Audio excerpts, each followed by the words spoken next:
Bluegrass Sports Nation fans, welcome in to our coverage tonight of the 2024 Honey Bowl edition of the Breathitt County Bobcats. Tonight they play host to the Perry Central Commodores. My co-host here tonight, Mr. Eric Collins. Eric, we're in for a great game.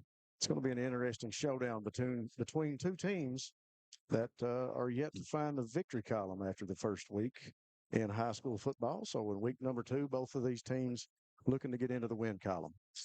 Yeah, Rob, it's always an interesting game when these two teams, get together on the field. Breathitt County and Perry County being so close neighbors, there's always been a rival here. Even when we played before Perry Central was a school and we would play Hazard and other Perry Central schools, it's always something that's, great to be a part of. It's going to be an interesting night, a lot of energy in the Honey Bowl here. Looking forward to see how it turns out. A lot of folks associate Perry Central with the consolidation in those years and a lot of good talent that came out of MC Napier over the years in athletics.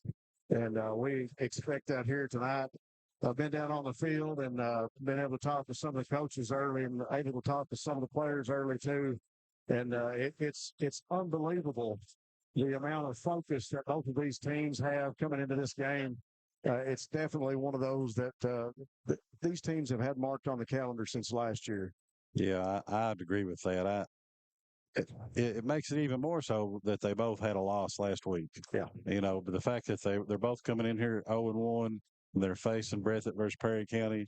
I'm sure that the coaching staffs and the players and their families, everybody wants a win here tonight. Well, both games last week were highly touted, and a lot of people thought that both of those would end up different, going into those games.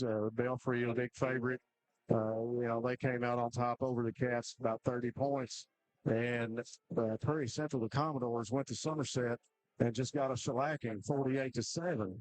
Now, there were some questionable calls in that game, and I know things didn't go their way. So, like you said, both of these teams looking for a win tonight, but the Bobcats playing host to a powerful 4A school in Perry Central, and Mark Dixon, no doubt, will have these guys ready to go.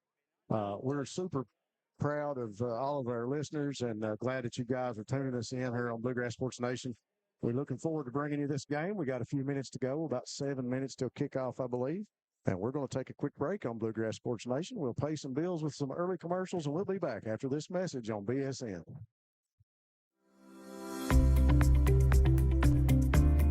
People's Bank is proud to continue to invest in the Bluegrass State. Our team has years of experience right here in Eastern Kentucky. By partnering with People's Bank, we provide solutions, not just products. Our vision is to be the best community bank in America, and we would love a chance to earn your business. People's Bank, working together, building success.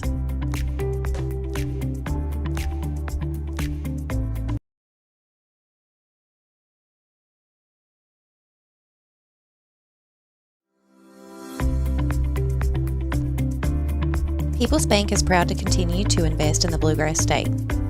Our team has years of experience right here in Eastern Kentucky. By partnering with People's Bank, we provide solutions, not just products. Our vision is to be the best community bank in America, and we would love a chance to earn your business. People's Bank, working together, building success. Family and hometown pharmacies have been serving Breathitt County for over 20 years and are proud to support our local athletes. They are hometown owned and operated by Portia and Everett Dunaway. Portia and Everett want you to know that family and hometown pharmacies are here for you. Now offering 2 ways to fill your prescriptions. Use the Refill Quick app on your smartphone or give them a call at 666-5519 or 666-5500. At HCTC, we've got you covered. While you focus on completing your certificate, diploma, or degree, our success coaches will connect you with financial information, tutoring, and so much more. Stay on your path to success at HCTC. Call today at 606-487-3293. We'll never underestimate you. Made in America. What does that mean? It means jobs. It means craftsmanship. And when it comes to Vaughn Bassett furniture, it means value. And Kemper recognizes that. That's why they've dedicated an entire gallery to Vaughn Bassett. Made in America. see the quality. And now, see the price. Come see your favorite Kemper store in Hazard, London, or Somerset. PDQ Sales and Services, formerly known as Jackson Wholesale Company, is a locally owned and operated convenience store and grocery store supplier with a full line of products. They have ice cream, groceries, meat, dairy, candy, and more. They even have janitorial supplies including Tactical Strike disinfectant. Tactical Strike has been approved by the EPA to kill the virus that causes COVID-19. Give PDQ a call today at 606-666-2495. What keeps you going? Your love for the game? Your teammates? A victory? At ARH Orthopedics, our goal is to keep you pain-free so your body can keep going. There's no time for discomfort in your joints or ligaments caused by an injury. ARH Orthopedic providers specialize in treatment plans, from non-surgical and surgical options, so your care is entirely centered around you. Visit arh.org/ortho to find an orthopedic provider near you. ARH, more for Appalachia. Variety Pizza, located at 1189 Main Street in Jackson, has been family owned and operated for over 45 years, serving the community with fresh, homemade, and handcrafted pizzas, sandwiches, salads, and more. Carry out or stay and enjoy the newly renovated dining areas with private party spaces available. Stop by and see Lee and Al or call 666-5454 for Variety Pizza. Since 1962, Citizens Bank and Trust of Jackson has been proud to serve the community.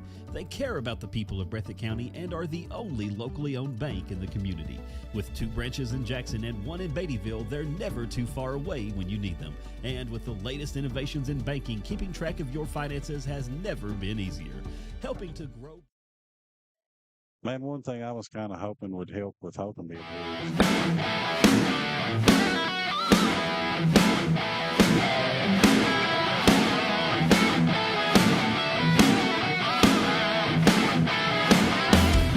All right, folks, we are back with about 2:18 on the clock. We've had the coin toss at midfield, and the Perry Central Commodores will be kicking off to start this game off here in the first half to the Bobcats. Bobcats will be receiving. Here come the Bobcats through the Honey Bowl banner. Cheerleaders in tow with their Go Big Blue flags, and the Bobcats will come on to the sideline. Perry Central has elected to kick off, and like I said, the Bobcats will be receiving. So Perry Central will get the ball to start the third quarter. Bobcats at midfield, getting in their huddle in their pregame. All their coaches gathered around. A good atmosphere here tonight, Eric. We've got the cannon, and Jamin brought along the air horns for the first downs here tonight. So we look forward to all the atmosphere and the excitement that surrounds the Honey Bowl and surrounds the Commodores versus the Bobcats. Yeah, you just said it there, atmosphere. I love the atmosphere of a football game, and you can't beat it at a high school football game, especially the Honey Bowl, Breathitt versus Perry Central. You know, they ought to schedule them every year for the Honey Bowl.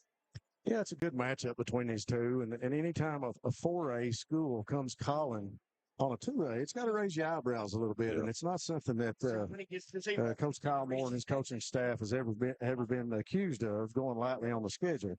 For the last 2 years, it's been one of the toughest schedules that the Bobcats have had. Things will change up next year as a lot of district alignments will change, and we'll see how that scheduling goes. But once again, this year, just a flip-flop from last year, if you will, as far as home and away games. Next week, the Bobcats will travel all the way up to Lewis County. As you're aware, we had Lewis County here last year in the Honey Bowl. So the Commodores set to kick off. Ball sitting on the 40-yard line. We got about 20 seconds left on the clock, I believe, to wind down before we get this one underway. Bobcat receiving team back deep. Looks like we have Eli Thomas and John Carter Holland. And I'm looking to see the jersey on the young man kicking. I believe that's number 21 for the Commodores. And there is the final horn. We'll get a fresh clock on the board, and Mr. Ian Montgomery to kick for the Commodores. 12 minutes on the clock.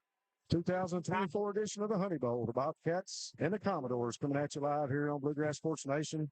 We are set to kick this one off. Ball is in the air. It's going to fall back around the 25-yard line and be picked up by John Carter. He makes a move. He's got an opening in the middle, makes another move.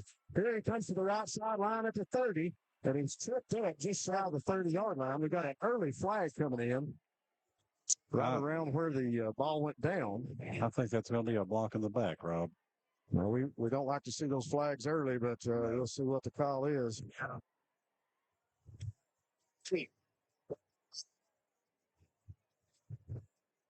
I know one referee we got out there is Mr. Travis Cherry. I was speaking to him this week. I don't know the rest of the referee and crew right now.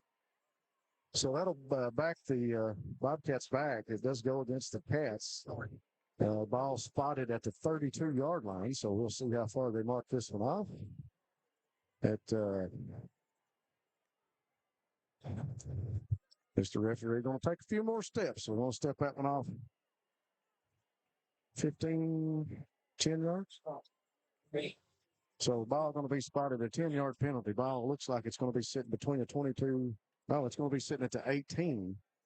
So from the 28 back to the 18, 10-yard penalty. Bobcats come out to get started here on offense. Sitting on the left hash mark. Bobcats moving right to left. Lyman gets sent three receivers to the far side of the field. Holland waiting on the snap. Good snap. Going to give to Eli Thomas. Thomas around the right side of the field. Got a little bit of an opening. Pickup of about 5 to 6 yards before he's ran out of bounds by the Commodore defense.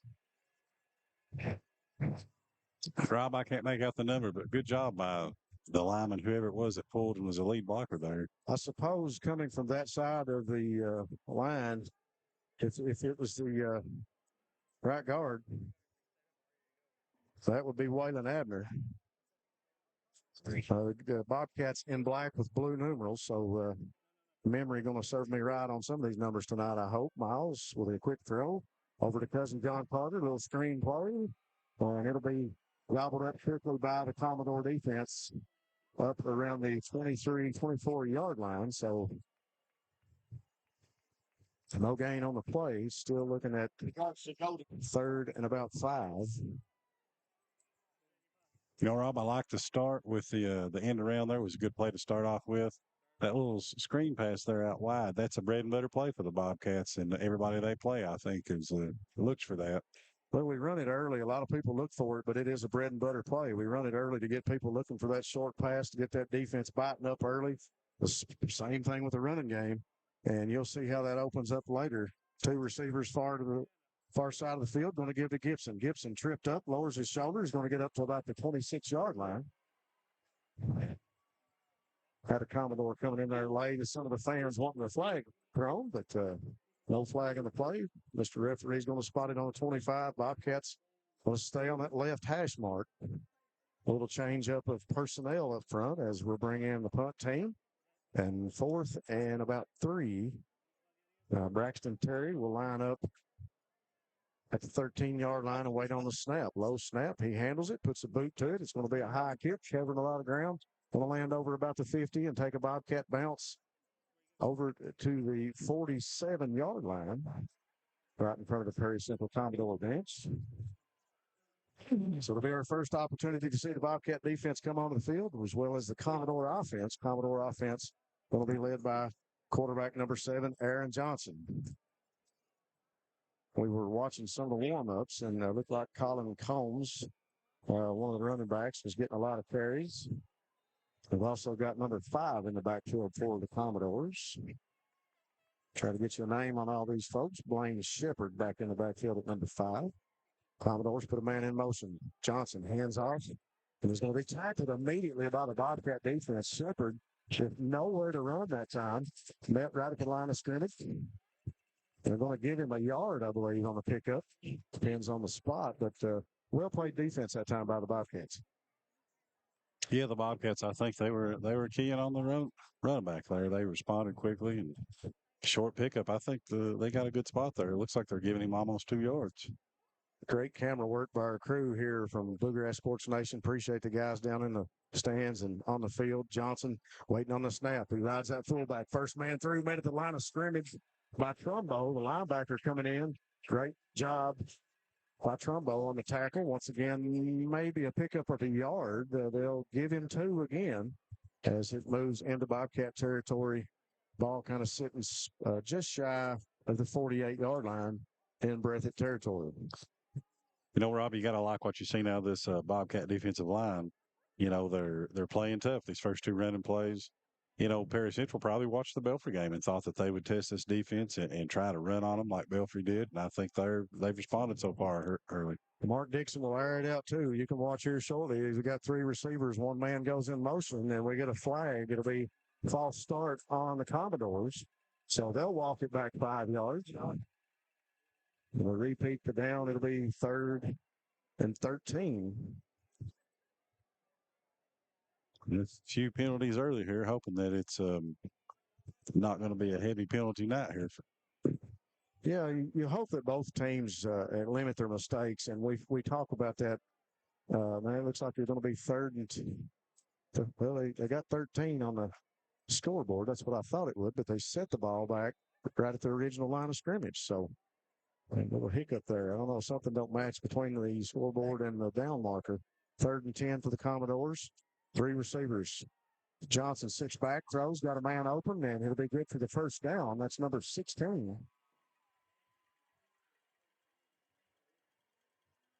It was Derek Fields, a senior for the Commodores, on the reception. It looks like at about 11-yard pickup. We'll see where they spot the ball. Ball going to be sitting on the 42-yard line. Nice execution by the Commodores there. That receiver knew just how far he had to go to pick up the first down, and Johnson put it right on him. First down pickup brought to you by People's Bank of Jackson. Premier sponsor here for the Bobcats. Johnson waits on the snap. 2 backs to his left. He'll turn, give it to number 5 in the backfield. Trumbo just missed the tackle. Pickup of about 3 for Blaine Shepard. And Trombone had good penetration right there. Just not able to coming in there with too much speed, not able to make the tackle. Once again, thanks to this great crew. We got some great camera setups here tonight, and I tell you what, it's really looking good in front of me. Standing here behind our executive producer, great shots on down low on the field.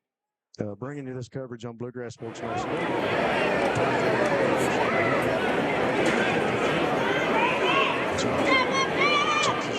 Waits on the snap. 2 receivers to the left. Low snap, sits back, throws quick. Over the outreached arm of number 16 again, I believe, was the intended receiver. And that was Derek Fields. So Fields looks like a popular target for AD, as Johnson has attempted 2 to him, completed 1 for a first down. It's going to be 3rd and long, 3rd and 7. Ball spotted on the 39-yard line. So the Commodore offense goes back to work. 2 backs in the backfield with Johnson. Takes a snap, rolls out to his left after the fake, coming to his right. He's got time. He's going to throw down the field. He's got a man open, and he's going to fall on the 1-yard line. Popular receiver, Mr. 16, Derek Fields, once again, the senior, as Johnson rolled out to his right after the fake, makes the long throw across the middle of the field. Coverage breakdown for the Bobcats, and the Commodores knocking on the door of pay dirt, Eric Collins. Yeah, they tried this Bobcat defense with a couple early runs, and they've gone to there and found some early success here, Rob. I will say there was a defensive lineman that was trying to put some pressure on there and was getting his jersey pulled, but I suppose the ref didn't see it because that's a big play. Must have been looking downfield. Coverage breakdown on the secondary for the Bobcats is Fields able to sneak in there behind them, pick up a big reception for the Commodores, and they'll go to work for the 1-yard line. We got a timeout on the field. We'll take it with them, and we'll stay here. And we're just changing the guy up. Okay. So Fields will go out of the game, and it looks like number 6, I believe, is going to come in for him. It's Tate Watts. He's a junior for the Commodores.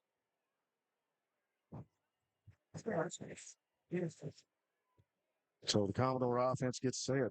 Wide splits on the line up front.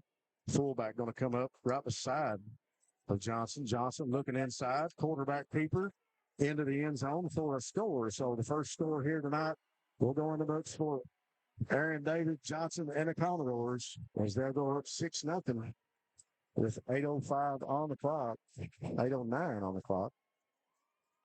So Commodores strike first.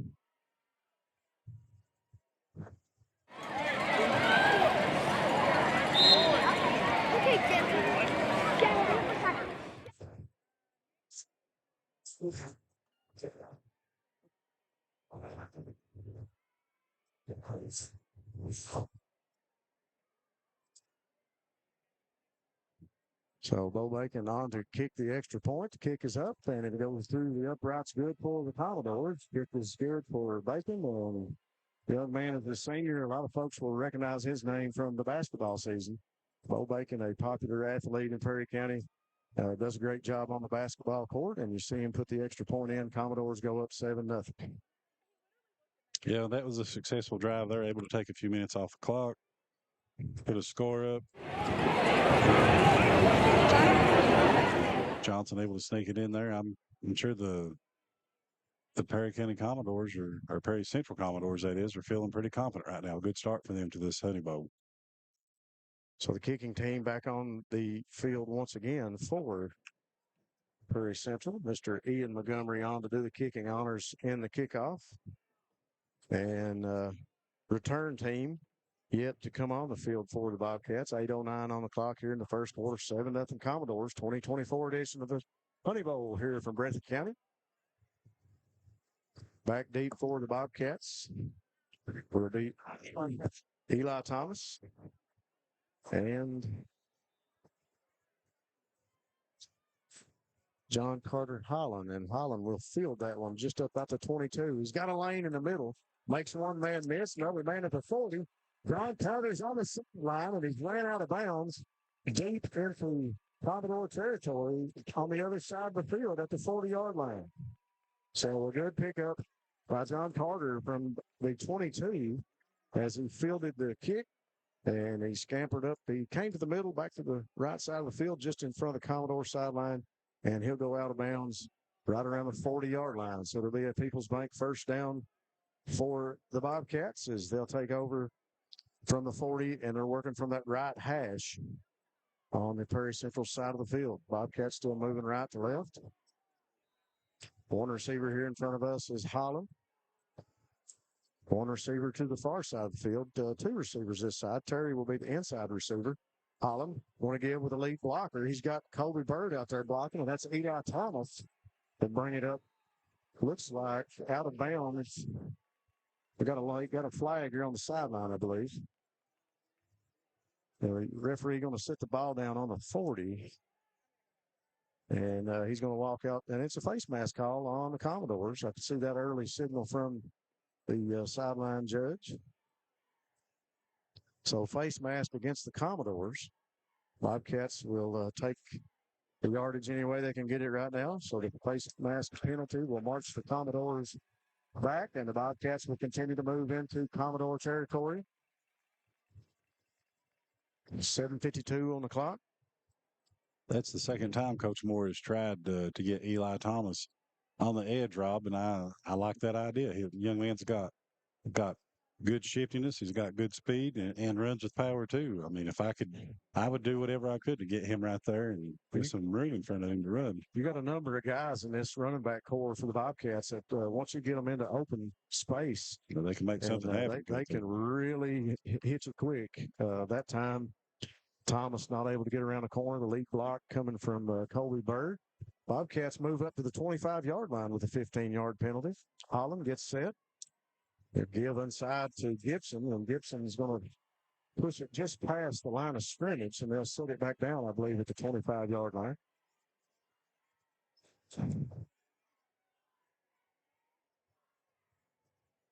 7:36 on the clock. A little different for us, folks. We're actually up in the press box tonight instead of our common ground down sitting in the middle of the fans at midfield. And a little bit harder to see the clock from where we are with some of the posts. Collins draws the Commodores off sides, and that'll be another 5-yard penalty on the encroachment on the defense. So Bobcats once again will creep into Commodore territory up to about the 20-yard line with that penalty. Good job by Holland. I'm sure that he probably mixed his cadence up right there. And Good hard count, yeah. And good job by the Bobcats by not jumping. Moving, yeah. Bobcats set with the same set. Terry and Holland, the far receivers, and number 11, Jason Combs, the receiver here in front of us, single receiver to the left. One running back each side of Holland. He's set now, gets the snap from Miller. Gives the fake, goes across the middle of the field to the man just over the hands of Combs into the end zone. So Cats looking to strike it to score. Combs had a beat on it. Holland with a good pass just over the hands of Combs. And it'll go incomplete for the Bobcats. That'll stop the clock at 7:15. Cats working from the left hash. Ball on the 20-yard line, courtesy of a couple penalties. So the Cats deep into Perry Central territory. I'm sure Coach Moore has circled that on his play sheet. He's going to come back to that because it was there, just not able to connect. Cats go back to work with the same set. Terry, Holland, and Combs, your receivers. One back to each side. Two in the backfield is Thomas and Gibson. Holland will get set for the snap. Terry will move inside now at the down tight end. He'll block and a give to Thomas. Thomas get the edge sealed, and he'll put it up to about the 17, 18-yard line. Commodores number 6 in on the tackle is Tate Watts. That'll bring up 4th down and 5.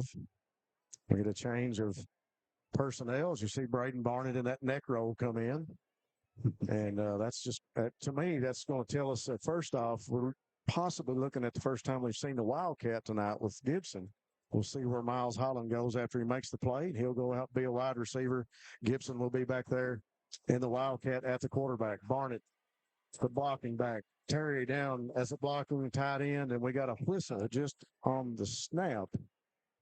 Timeout, Perry Central. We'll take it with them on Bluegrass Sports Nation. We'll be back for the Honey Bowl after this message.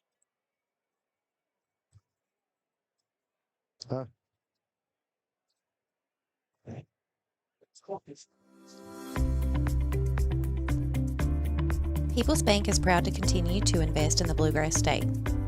Our team has years of experience right here in Eastern Kentucky. By partnering with People's Bank, we provide solutions, not just products.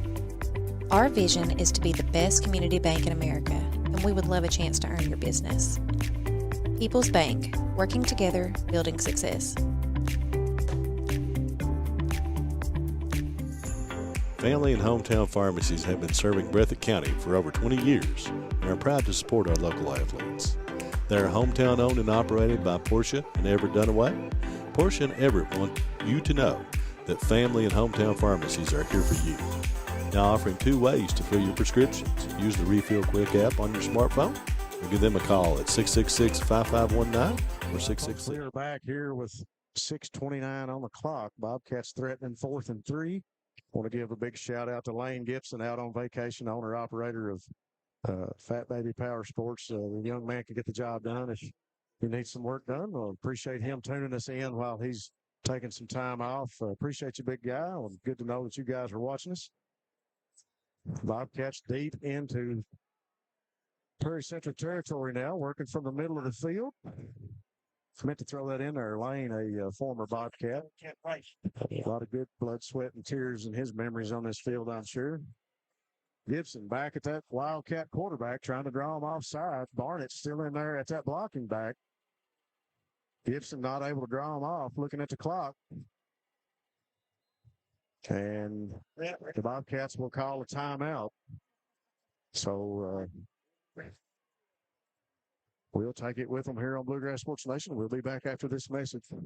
Hi, I'm attorney David Johnson. You may recognize me from some of our other ads, but injuries from an auto accident are no joking matter. With over 25 years of experience, our offices have the resources and expertise to go head-to-head with big insurance. While most of our cases get resolved without going to court, trust me, they know if the attorney you choose will take it this far. Either way, our clients get paid. So for all your legal needs, get the pros on your side. Folks, we're back. Short timeout called by the Bobcats.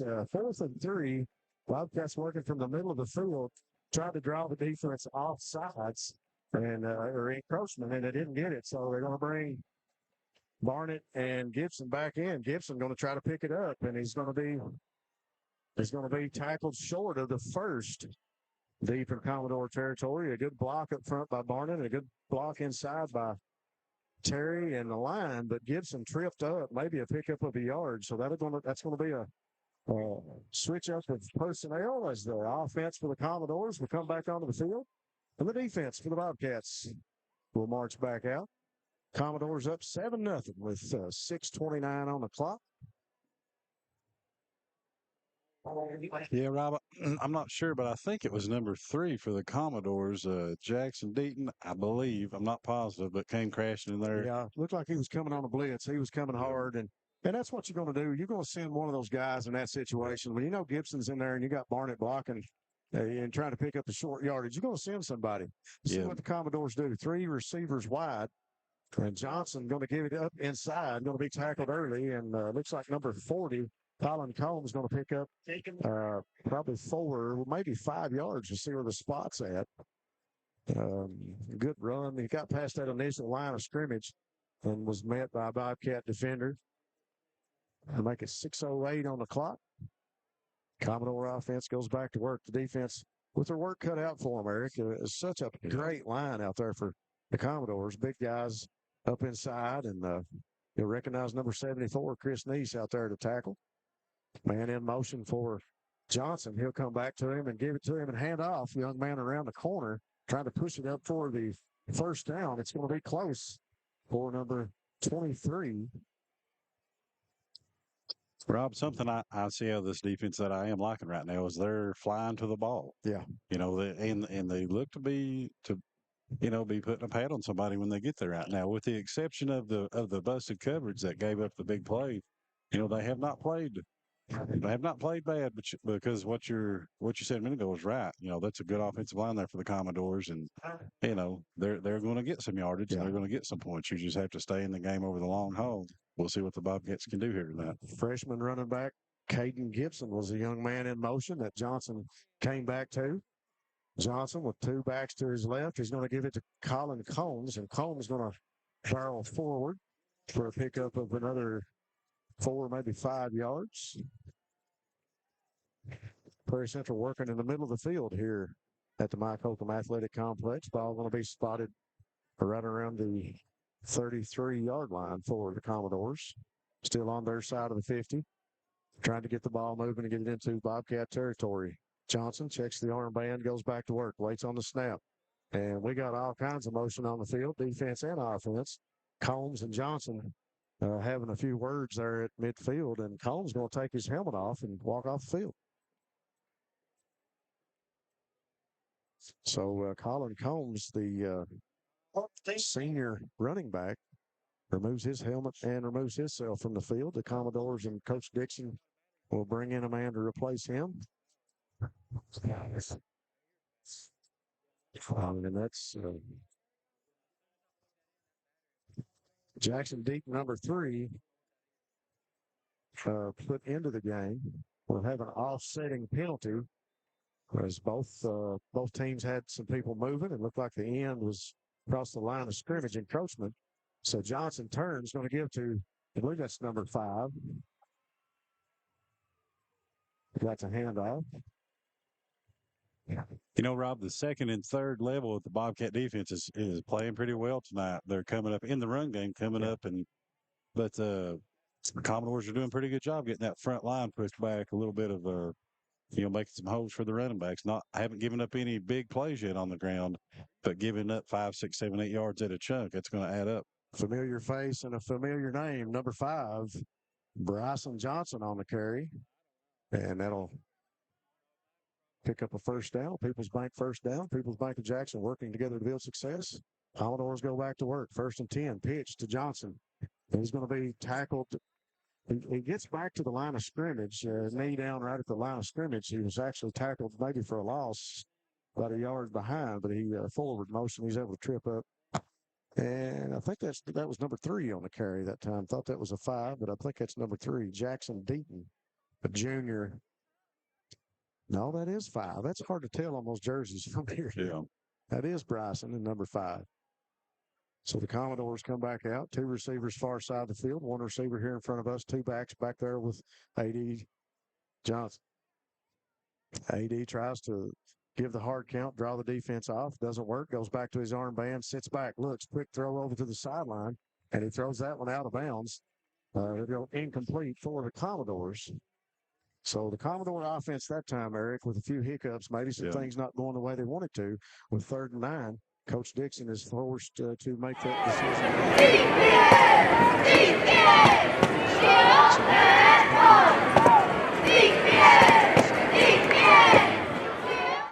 AD is going to go over and get, it's 3rd, so I was thinking it was getting ready to be 4th. It's 3rd and 9. So Johnson with 3rd and 9 to work with from the 40-yard line on that left hash.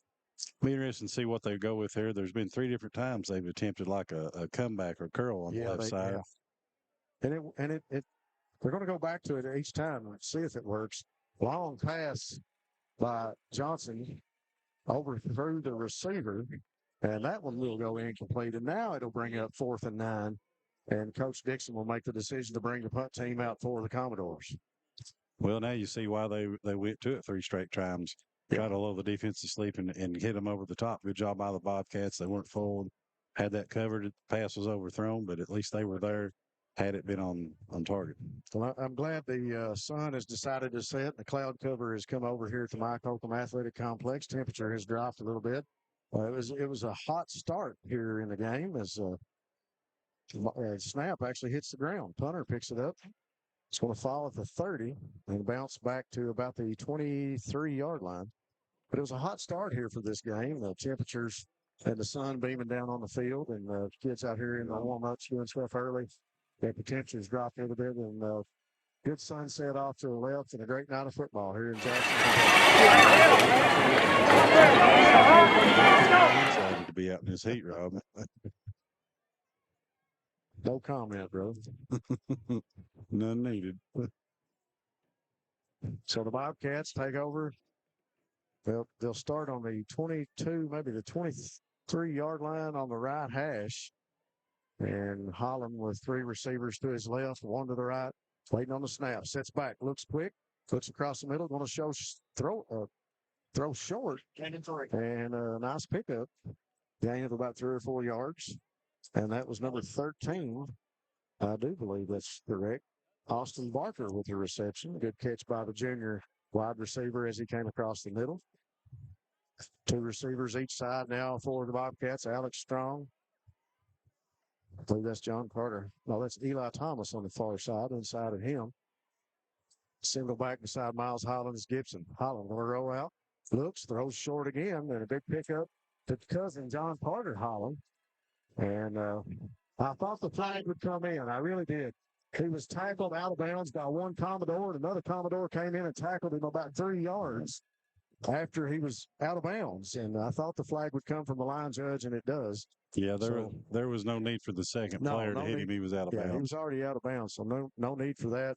And Prairie Central will get another unsportsmanlike call. It's probably going to march them back another 15, and that'll put the Bobcats right on the verge of being in. Wave it off. They're going to wave it off. Okay, so all the referees talk about it and wave it off. But the Bobcats do pick up a People's Bank of Jackson first down.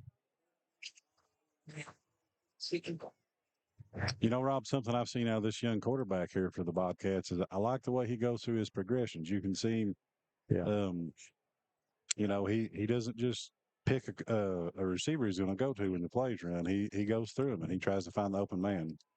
Holland fakes to Thomas. Going deep down the field. He's got turns, and it's just off the tip of his fingers. That is the second touchdown that they have not been able to connect with. That was a good play call by Coach Moore. Well executed. It was there. Good ball fake by Holland. Just a little bit off of Combs' out of his reach right there. Excuse me.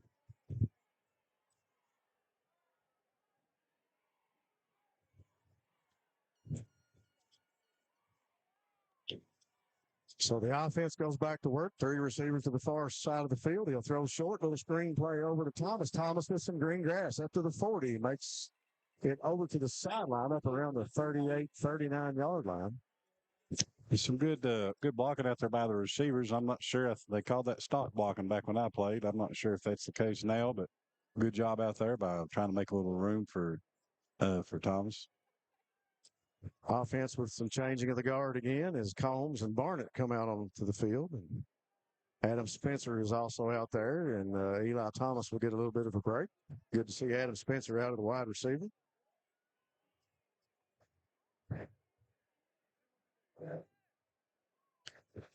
Holland steps up, waits on the snap. He rolls out to his left. He's got a man coming, pressured, and he'll throw it out of bounds. Smart play by Holland as he had 2 defenders coming at him from the Commodore defense.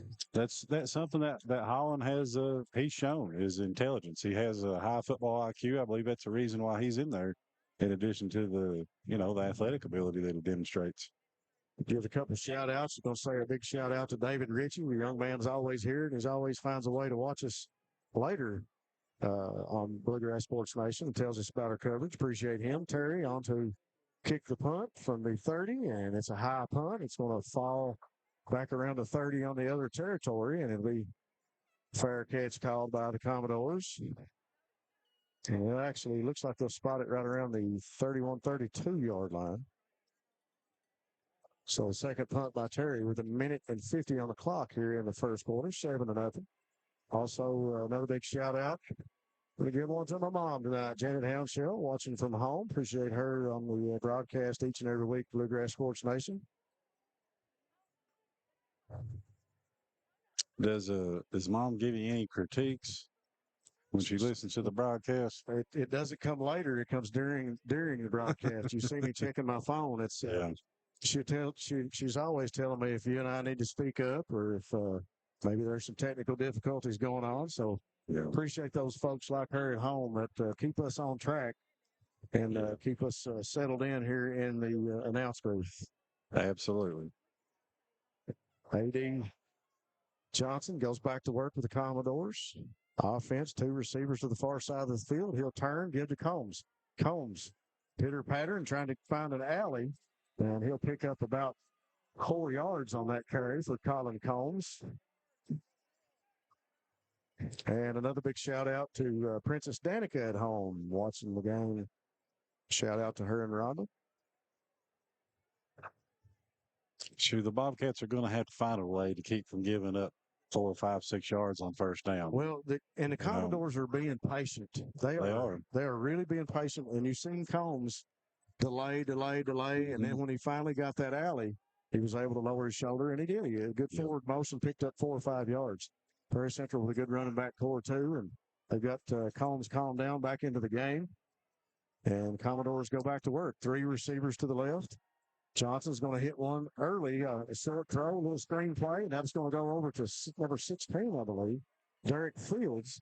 And it'll be good enough for the People's Bank of Jackson first down for the Commodores as they'll move the chains through the air once again with 53 seconds on the clock. Commodores up 7-0 here in the 2024 edition of the Honey Bowl. Yeah, well-executed play there by the Commodores to pick up a first down. There was a Bobcat defender that came up there and was in position to make a play, but just a little out of control, not able to break down and bring the receiver down, able to pick up about 6 or 7 more yards and move the chains.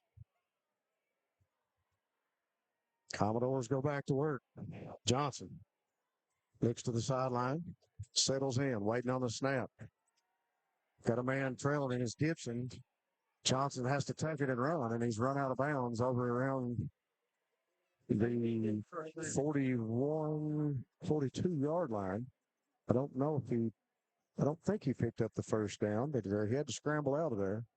They're going to call him out on a 45. Okay. So he was out of bounds long before my eyes caught him across the sideline. So ball sitting on the 45-yard line on the left hash for the Commodores as they move left to right. Fields, the senior receiver, far to the left for the Commodores. Johnson gets set, turns, give to Combs. Combs lowers his shoulder at the first down marker. And he'll pick up that first down, I believe, for the Commodores. Yeah, Commodores, like you said, they're patient. They're slowly putting together a drive here, Rob. They're just Combs with a little talk with the referee there on the tackle. I think there's a little talk going on. It's going to be third down and short yardage for the Commodores. They're going. So that's going to bring us to the end of the first quarter. And we'll take a break here on Bluegrass Sports Nation 2024 edition of the Honey Bowl. We'll be back after this message. Wolfe County is widely known as a rock climbing and hiking destination, but is now quickly becoming known for its great restaurants and entertainment venues. Venues like Skybridge Station, where you can see live music on the weekends or go to Tuesday night trivia. Kel's Patriot Pizza, Spanx Franks, Dixie Freeze, Beef Finca, 145 Stakeout, which has live music most weekends, The Brick, Red Point Barbecue, and Bites and Bargains. Wolfe County is naturally gorgeous, and Wolfe County Tourism invites you to stop in and try one of these great restaurants on your next visit. Come see us at Jackson Medical Clinic Family Healthcare in Jackson for all your medical needs. Now also offering behavioral healthcare services. The clinic is open 7 days a week and will have new extended hours of operation beginning on January 1st, 2024. Hours of operation will be from 7 a.m. to 8 p.m. Monday through Thursday, and 7 a.m. to 5 p.m. Saturday and Sunday. With a hometown atmosphere, come let our family take care of yours. The Kentucky Mountain Health Alliance wants to inform the general public that Little Flower Clinic is a full-service medical clinic available for everyone. We accept most major insurances like the one your employer provides and Medicaid. Little Flower has an experienced staff of medical professionals providing all types of services from general physicians, mental health services, dental, chronic disease case management, and even chiropractic. We have on-site x-ray and laboratory services. Little Flower Clinic, everyone's medical home in the mountains. So to start the second quarter, the Commodores at Perry Central up 7-0, courtesy of a Family Pharmacy scoring play there in the first quarter. Johnson going to go back to work. Quarterback keeper around the end going to be tackled by the Bobcat defender out of bounds. Braden, Barnett, Trumbo, Terry, just a number of the Bobcats there in on the tackle. I think Barnett was the initial defender to make it to A.D. Johnson. Was that fourth down? That was third. It was third and short when we came to the end of the first quarter. So that'll bring up fourth and about 1 yard. That's what we have here in front of us. One receiver each side with the wing backs short for the Commodores. Two running backs just to the right. And they're trying to get the Bobcats to jump off sides. And Johnson going to look at the play clock, and it looks like Coach Mark Dixon will call a timeout.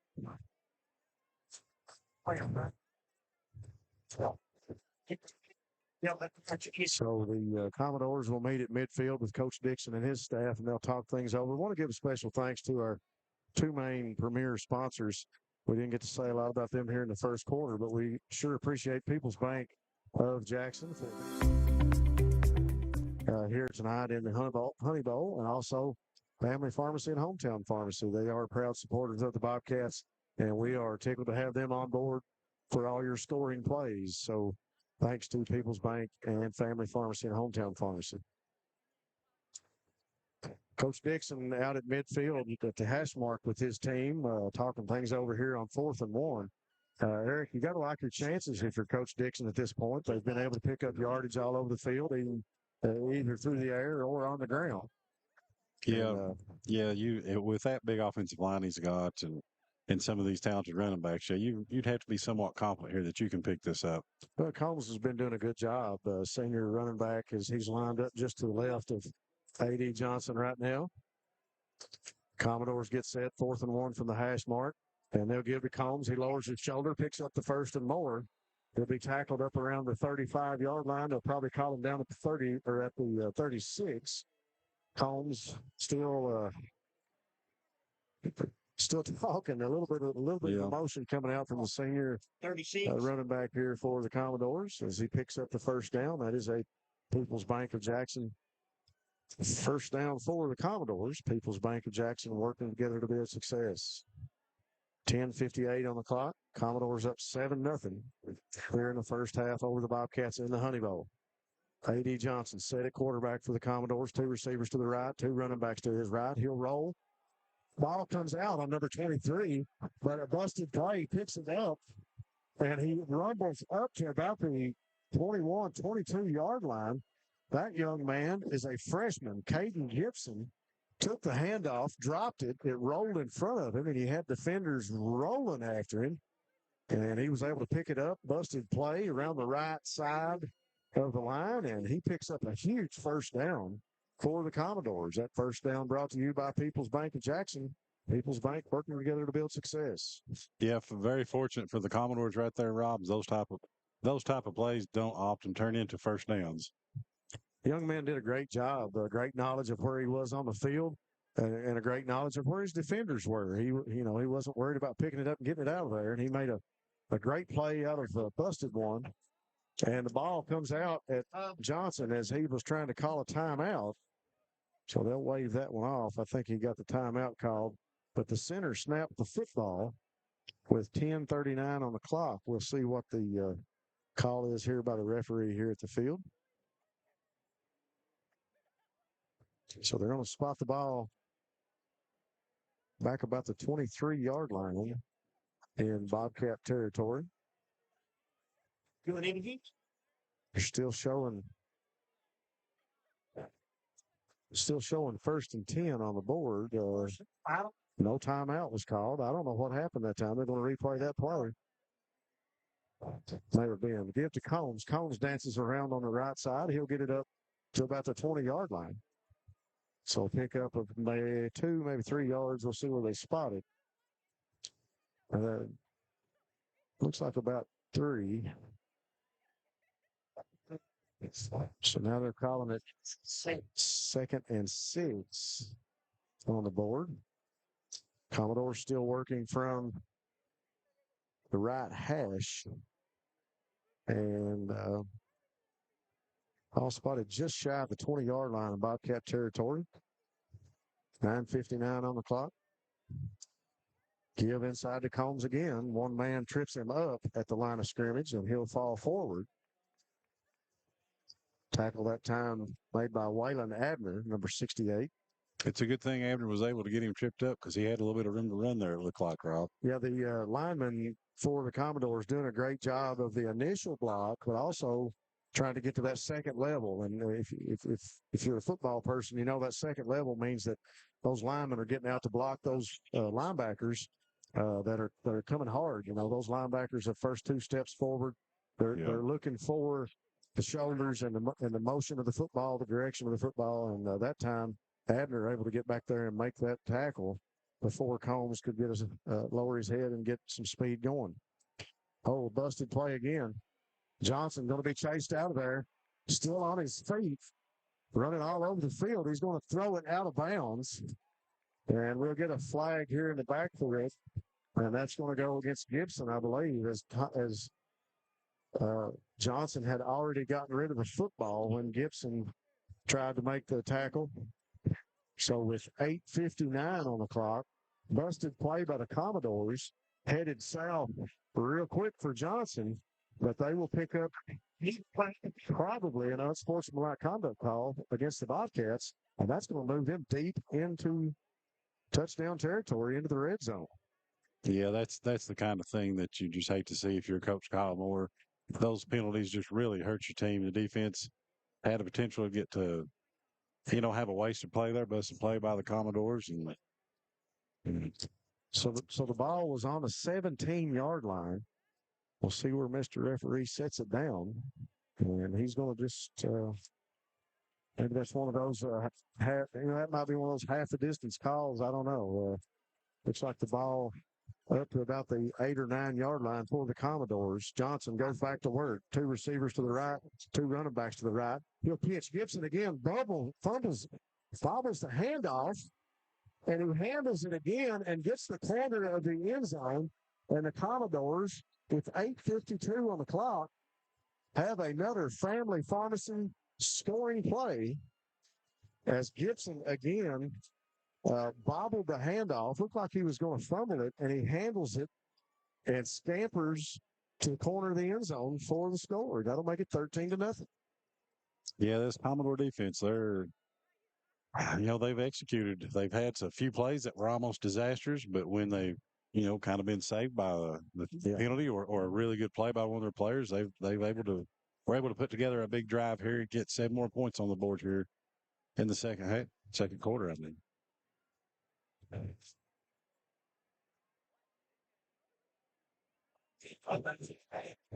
So the kick is up by Bo Bacon, and it will sail through the uprights, and that'll be number 2 for him tonight on the extra points, and that'll make it 14-0.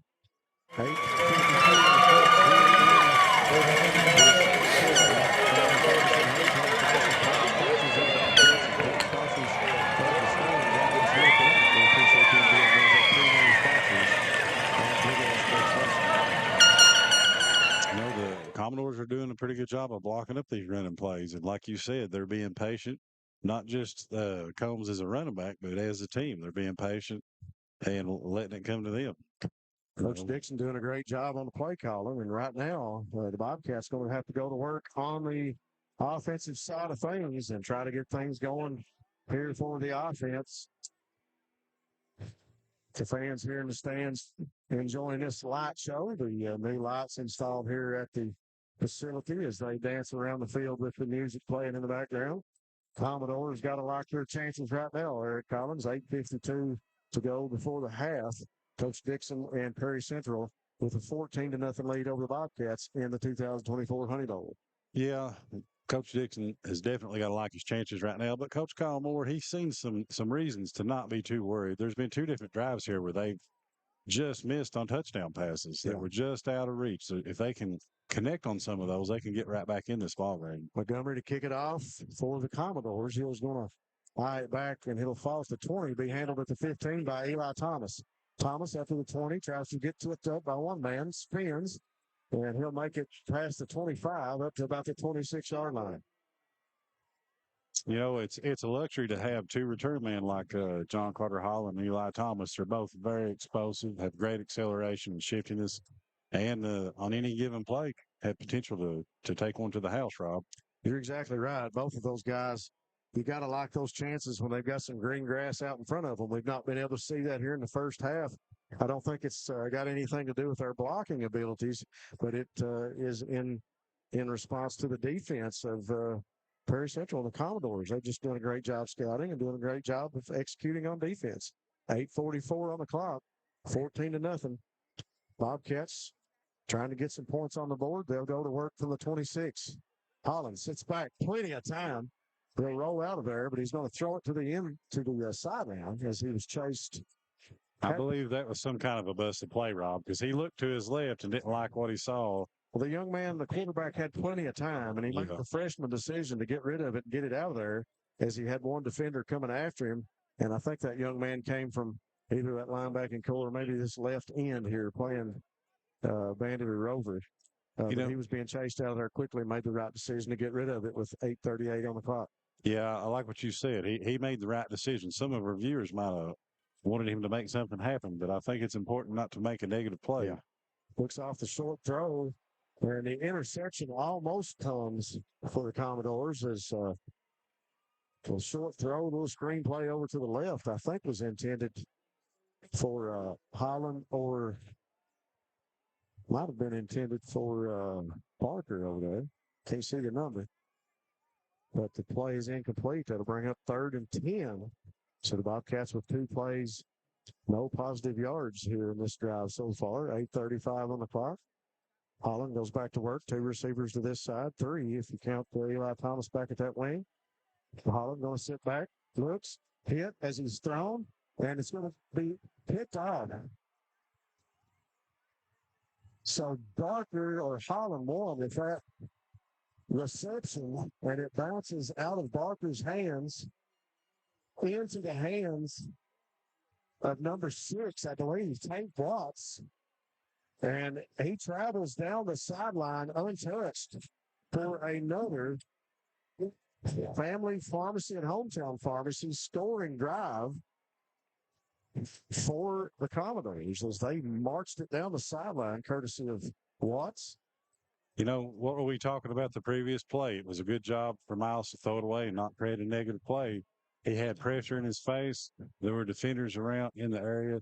That would have been a good time just to go down and avoid a very negative play there for the Bobcats. But you got to put your mind in the mind of Miles Holland. He's trying to make a play for his team. It was a good-looking throw. Receiver just not able to control it. Things like that don't happen very often. That's true. The junior, Austin Barker, went up for the catch and looked like he had plenty of room to make the reception.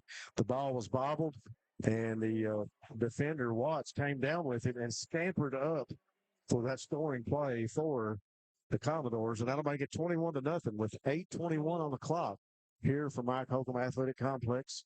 Bluegrass Sports Nation bringing you the coverage of the 2024 Honey Bowl between the Commodores and the Bobcats.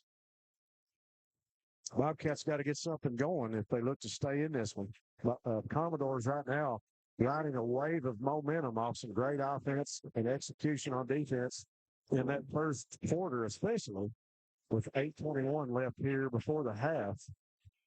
You know, Rob, this is a time when you usually think you have to give your quarterback some easy plays, maybe a way to create some easy completions, maybe get some yards, get a first down or two, get their nerves calmed and get a little confidence in themselves. But you are down 21-0. So, you know, is Coach Moore going to try to put a drive together, or is he going to try to get a fast score here and get points on the board? It'll be interesting to see.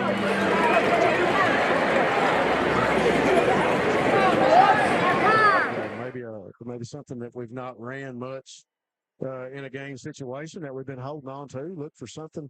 And the flip side of the coin, just exactly what you said. You also want your quarterback and your skill guys to be comfortable. So, you know, you may go right back to the bread and butter and come up with something. Like you said, we just missed a couple of receptions that would have been good for long yardage and maybe a score. John Carter Holland and Eli Thomas both back to receive, but that one's going to go short at the 30-yard line for Alex Strong. Strong will be tackled out of bounds at the 39-yard line on the Prairie Central side of the field. So with 8:16 on the clock, the Bobcats will go back to work from the 39-yard line. It looks like they're going to got us spotted at the 39. So that'll be a People's Bank of Jackson first down for the Bobcats as the offense, and Holland comes back out and goes to work. Freshman, got to put that to the side, got to put the scoreboard out of sight, and go back to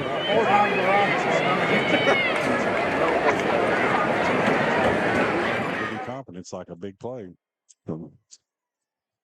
Holland hands off to Thomas. Thomas looks inside, and he'll be tackled right at the 40-yard line, looking for an open alley up front, and couldn't find it as he was trying to be patient, looking for that alley and some green grass. He'll get it up to the 40, pickup of 1 yard. It'll be 2nd and 9 from the 40. Bobcats working from the right hash. Bobcats not able to create much space for the runners just yet, Rob. I'm not sure what they need to do, but it'd be nice to get some of these speedy guys in some open space and see what they can do.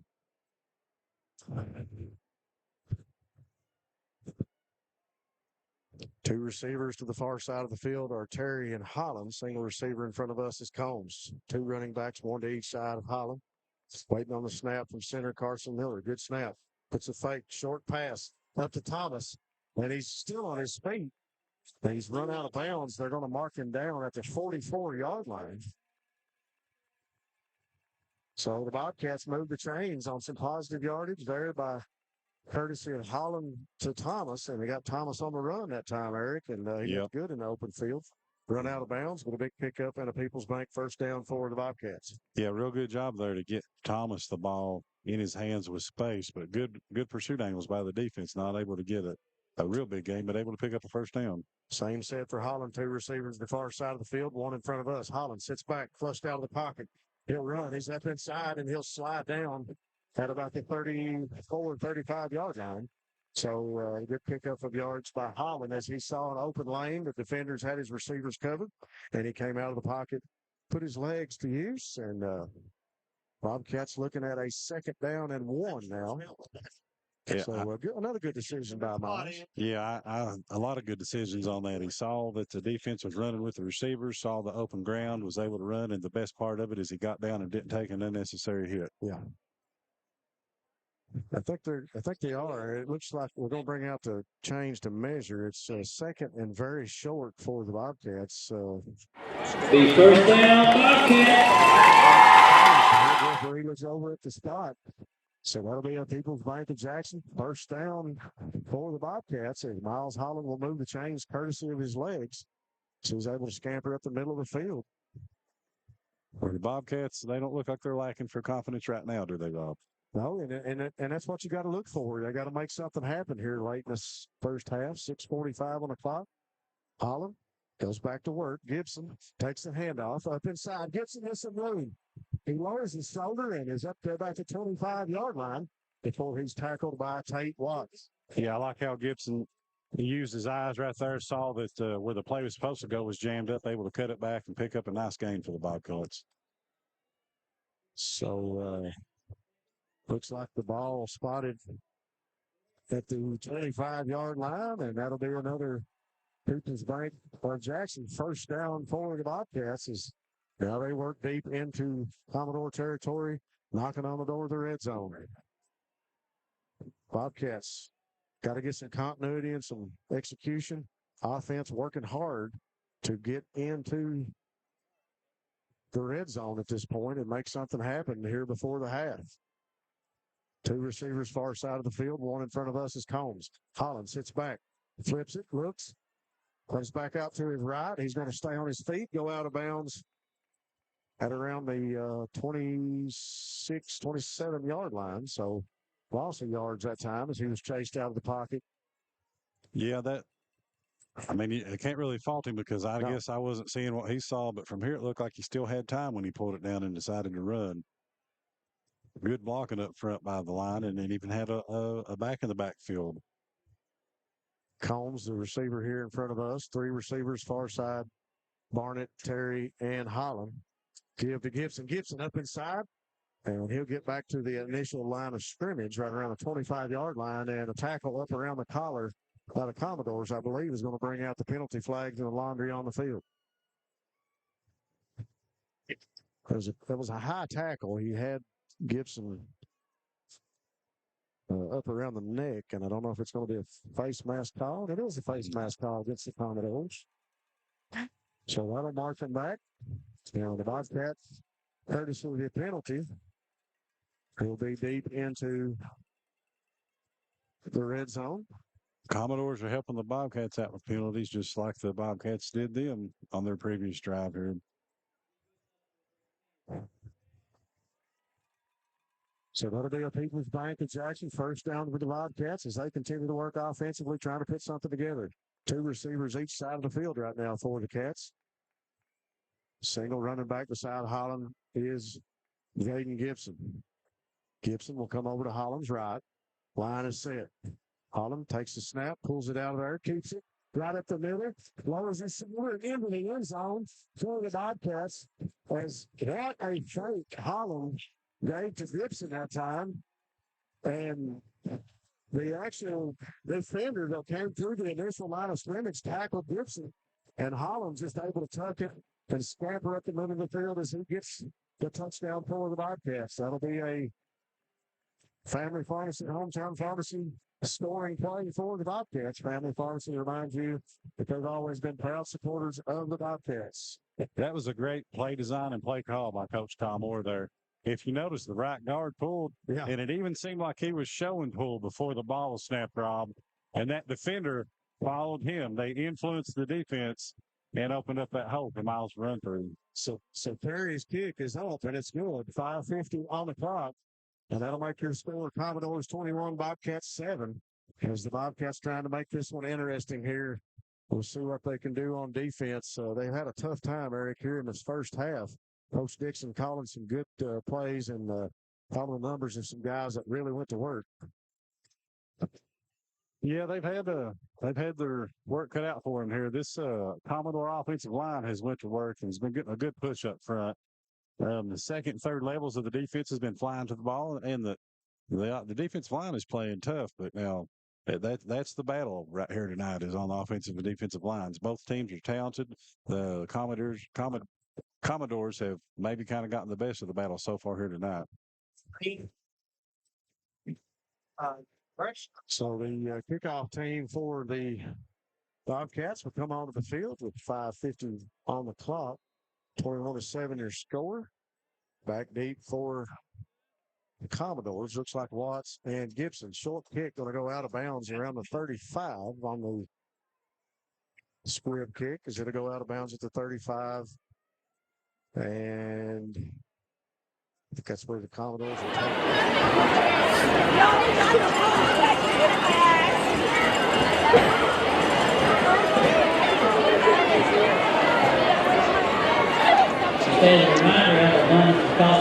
To be a squib kick, or if they were possibly trying to do some type of onside, it didn't get the bounce that you usually want. It's hard to tell on those kickoffs. A lot of times, Coach Combs draws up some plays where they'll kick it out of bounds, and then they'll also do some things where they have some different kickers come in. As far as Gibson, we saw that a lot last year. So far this year, it's just been Braxton Terry. So the Bobcat defense gets lined up. Commodores go back to work. 3 receivers, trips to the right, give to Combs up inside. Combs is going to be tackled. Might have made it back to the line of scrimmage. A good tackle by Waylon Abner. Trumbo. And looks like Chuck Spencer in on that tackle too. The Bobcats looks like they're decided to blitz here tonight, Rob. Seems like they're bringing 1 or 2 guys quite often here. Trying to put some pressure on that Commodore offense. Absolutely. Get AD scurrying out of the pocket. 2 receivers to the far side of the field. 2 running backs just to the right of Johnson. He'll pitch to Gibson. Gibson around that right corner. Gets past 1 tackler, and he's going to pick up about 5 or 6 yards before he's met by 3 of the Bobcat defenders. One of those was Barnett. Also in on the tackle was Thomas. Yeah, I like how the Bobcats are getting to the ball. One thing I noticed there is when Trumbo got through the line there, he did a good job shedding the blocker when he blitzed, but they got a little tug on his jersey there, kept him from being able to get to the ball carrier. Ball spotted on the 43-yard line on the right hash, still in Commodore territory. Coach Dixon and Perry Central trying to get the ball over across the 50 here. 4 minutes on the clock, 4:28 right now. Give up inside the Combs, and he's tackled for a loss by Terry. Sawyer Hall. And I believe also in on that was Jaden Gibson. So Terry with a big tackle for a loss for the Bobcats from that defensive tackle position here on the right side. Yeah, that's a great play by the Bobcat defense. Hall and Terry both doing what this defense is needed, getting some pressure and able to get a tackle for a loss right there. And cause looks like the punt team to come out here for the Commodores. So 3:53 on the clock. Commodores up 21-7. Punt team onto the field for Perry Central. Back deep was Thomas and Holland for the Bobcats. Low snap goes through the arms, and the kicker's going to have to run it in his tackled. No, he's still his feet now. He finally goes down right around the 20-yard line, maybe back to the 19. A low snap, not handled well by number 17. The kicker for the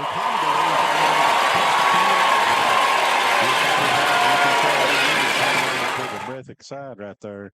I wonder if Coach Moore is going to have a little Coach Holcomb over here. I know back in the day when we played, we'd be going for 6 right here on the first play, I believe. Yeah, Coach would go for the jugular, as they say at this point. 3:32 on the clock, 21-7 Commodores. Don't look now with the Bobcats deep in Commodore territory. Getting set from the 25-yard line over on the left hash. Holland gives to Thomas in the backfield. Makes one man miss up to about the 25. When he goes out of bounds around the 23, 24-yard line. Running back core for the Bobcats right now faced with a lot of east and west running and not able to get downhill as you want them to. And but just a block or 2 away from from getting some open space on the offensive side of things for the Bobcats. I was thinking the same thing right there. They've been running side to side, east and west, not able to get the end seal just yet to make a big play out of it. But if they can, they have some speedy ball carriers that can gain some ground in a short amount of time. 2 receivers each side of the field for the Bobcats. Holland goes back to work. He's got Gibson to his left. The line gets set. Holland waiting on the snap. He takes it, gives to Gibson. Gibson looks inside. Jumps one man still on his feet up to about the 15-yard line. He'll be drove forward. Don't you love to watch that young man run? Gibson runs with power. He's exciting. He's exciting to run. And, you know, not a big guy in stature, but boy, when he lowers that shoulder, he means business. Yeah. And he comes through that initial line of scrimmage with pay dirt on his mind. Yeah. He did. He got off the ground right there, able to hurdle somebody on the ground, pick up a few more yards. Big play by Gibson. Gibson gives. Go, Bobcats! Go, Big Al! Go! Big Al! Go out! Let's go offense! Let's go offense! There's one running back each side, one receiver each side. Give to Barnett. Barnett lowers his shoulder up his ass. Put a touchdown. And Barnett. And we got another penalty flag. The flag was after the score, though, I believe. I hope. So Brady Barnett lowers his shoulder, comes out of that running back position just to the right of Holland. And he didn't take long to make a move.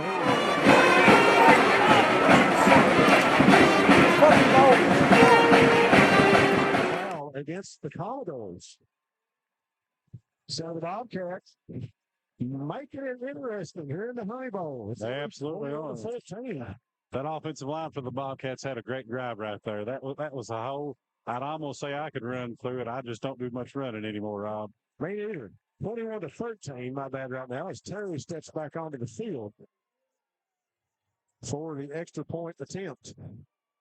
So the Bobcats able to quiet some of the Commodore fans as they have another score. Terry steps on, puts the kick up, the ball through the uprights, no good.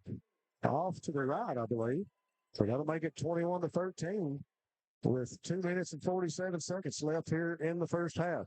So, Eric, you can see very quickly how things can turn around for either side of the ball. A little bit of momentum change, some good execution.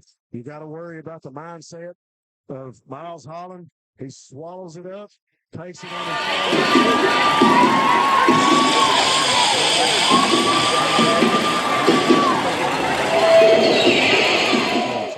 adversity tried to smack him right in the face, and he just looked at it and said, here we go, guys.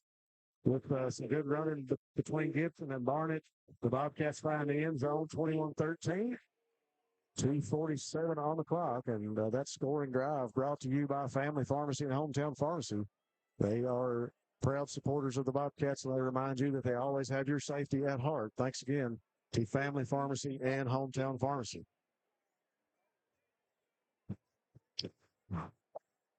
2 minutes, 47 seconds. There's still quite a bit of time here. If the Bobcats could get a quick stop, be interesting to see what they could do with the ball one more time here. Maybe go into the half tied up if they're able to make that happen.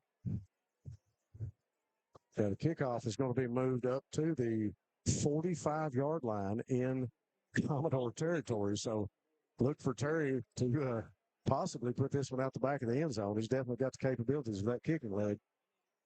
We'll see what the call is if they do a squib kick or if he puts all the boot into it. And he does. He kicks it into the back of the end zone and out for the kickoff. So that'll bring the Commodores out to the 20-yard line. They'll take over with the People's Bank of Jackson. First down from the 20. People's Bank of Jackson working together to build success. We appreciate them being a premier sponsor here on Breathitt.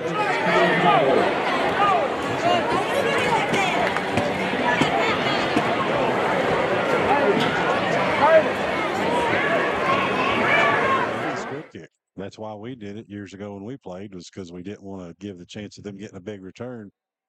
And Terry able to accomplish the same thing right there. I used to know that guy that did the kicking.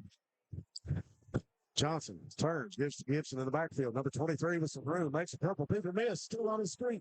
He's at the 40. Stampers to the 50.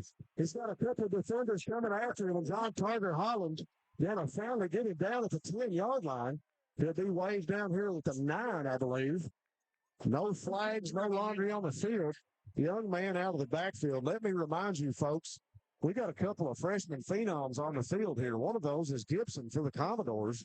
As you watched him just go up the middle of the field, he made all kinds of defenders miss. 2:32 on the clock.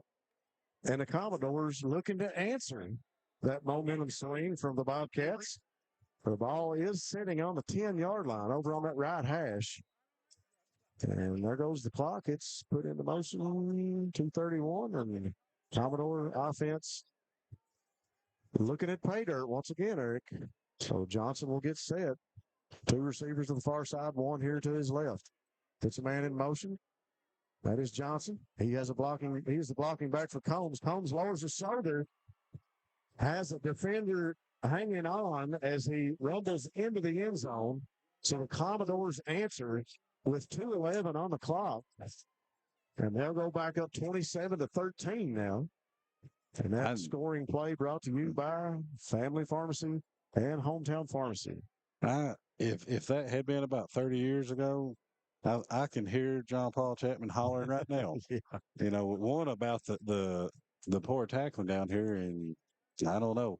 That was just a great run. Some arm tackles by the Bobcats, able to run through it. It kind of looked like the receiver that was blocking John Carter had a hold of him, but no call. And John Carter did a great job recovering and running him down. So Bo Bacon comes onto the field. The extra point is up, and it is good. That'll make your score here in the Honey Bowl, 28-28.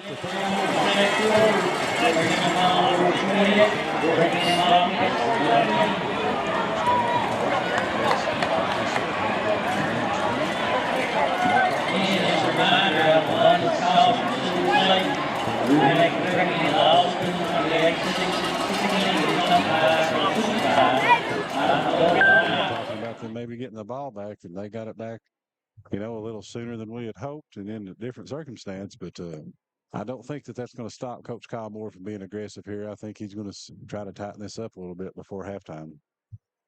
So both teams on the opposite sidelines talking to their coaching staff right now. Both of them getting ready for the kickoff from the Perry Central Commodores to the Bobcats. Remember that Perry Central kicked off to begin the first half, and they will get the ball back in the second half. So to start that third quarter, Perry Central's offense will once again be on the field. And with only 2:11 on the clock, you would really like to see that defense step up here, Eric, and kind of snuff out the offense and get a chance maybe to go back down the field and maybe score, at least keep the ball out of the offensive hands of the Commodores if you want to stay in this one early. Yeah. Yeah, absolutely. We'd really like to see them burn this 2 minutes and change here and put another score on the board right before halftime, if possible. That'd be the best inning here to the first half of the Bobcats. So Montgomery on for the kick, and Alex Strong's going to handle it. He's working over in front of that sideline. He'll get up to about the 39-yard line before he's taken down. Looks like the Commodores have made a decision not to put the ball in the talented return man of the Bobcats. You're right. That first couple kicks went back to those guys, but since then, the Commodores have had the eyeball on Alex Strong, and the kicker has put it right to him a couple times. So pretty much a 2-minute offensive drill for the Bobcats. 2:07 on the clock, 28-13. Commodores, the defense, trying to come out and snuff out this offensive, as said. 2 receivers to the right for Holland, 1 to the left. Single back is Gibson, I believe, beside him. Holland sets, throws, and it's in there. No, it's going to go incomplete. Almost intercepted by the defense again. That makes twice that same throw looks like it was going to be intercepted by Tyson Riley. It goes incomplete with 2:03 on the clock. Rob, I am not a quarterback, never was. But it looked to me like Holland looked just a second too long, like he went to throw, thought about it, and by the time he did throw it, it gave the defender a little bit of time to get over there. React, yeah. So the ball on the 39-yard line on that left hash. Holland goes back to work. Sits, throws short to Thomas. Got some room to run. Is it the 50? Snap was up at the sideline at the 45, probably ran out of bounds around the 42. And we got some laundry on the field here in the backfield behind the offense, so that's probably going to go against the Bobcats. We'll see what the call is. Mr. White Hat referee is going to call holding on the offense. He pointed to one of the receivers. I guess he said he was holding out here blocking a DB. Play the down. So, ground different play. Bobcats will see how far they're going to march it back, but where the ball will be spotted with 1:56 on the clock, but it'll be a replay of downs, I do believe. So it'll be second and long. Should be about second and 15.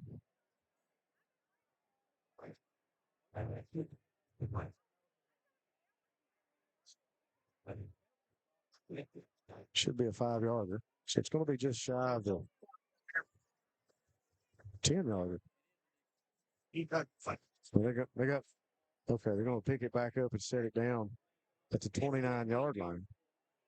Ref's doing a little mental math down there. I struggle with that too sometimes. It's hard. So the Bobcats with a long way to go here. Ball on the 29-yard line, 1:50 on the clock. Holland sits back. Little draw play. Back to Gibson. He's still on his feet. Stiff arm at the 50. Makes a spin up to the 50. He tosses it now. He's back to the 30. We got another flag on the field. Gibson that time with a heck of a run and a nice draw play out of the backfield. He got through the initial line of scrimmage in the linebacking core rather quickly. Came across the field over in front of the Breathitt sideline, and he's up around the 40, but we got laundry everywhere. So once again, we got another penalty against the Bobcats. Let's see if there's any more damage to come.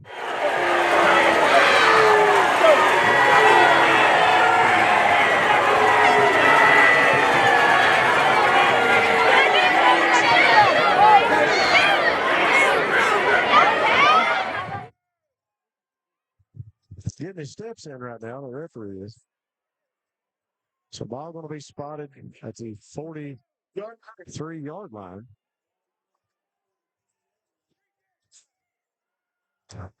So to be second. No, it's they've still got down markers moving all over the place over there, and that's the down markers aren't set, but we got to play short pass over to Holland. He receives it up past the 50, so a good catch. And the ball going to be spotted, looks like the 49-yard line in Commodore territory, I do believe. Don't stop the clock when he gets out of bounds. 1:34 on the clock before the half. The referees are still talking.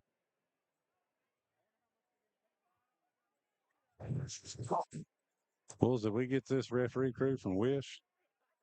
Well, they're still out here talking about it. They're going to spot the ball at the 49-yard line. I don't know what the discussion was about. 49. But the ball's finally sat down by the referee. Second and about 2 yards for the Bobcats. 1:34 on the clock. Seems like a long second quarter.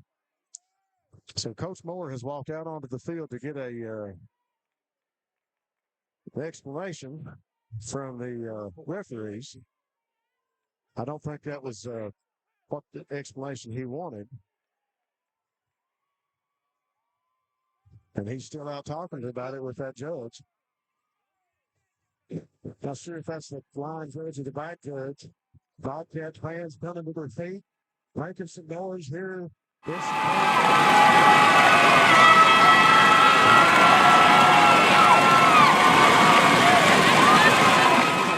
To get the explanation.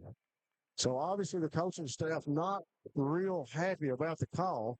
Got a couple of guys actually down here looking at some of the cameras to see what was going on. So the White Hat.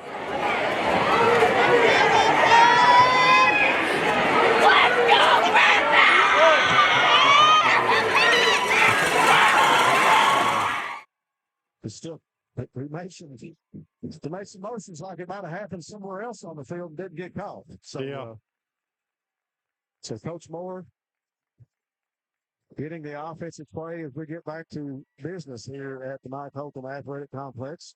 Headset came off of Coach Holcomb a couple times during that exchange. So the Bobcats go back to work. Two receivers to the far side of the field, two here to the right. One man back to side. Holland is Barnett. And they're going to give the Barnett up inside. He meets a guy behind the line of scrimmage. They're going to be tackled for loss.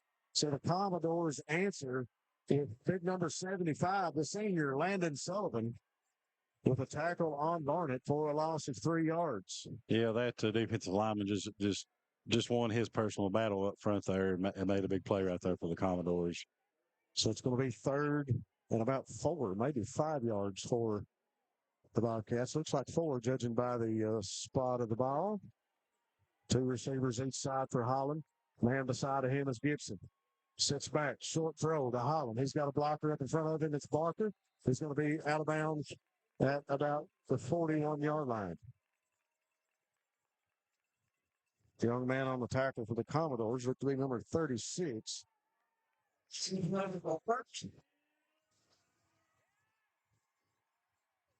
And the 36 is a junior, Nolan Rice.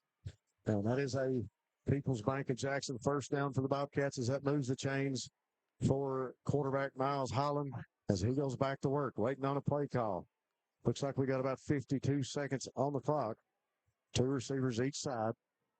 Holland will set up shop with Gibson beside of him. Waiting on the snap, takes it, drops the ball, picks it back up.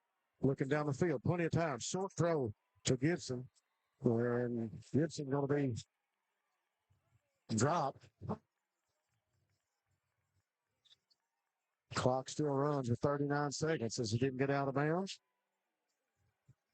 He kicked ball right now sitting on the 37-yard line, 38-yard line.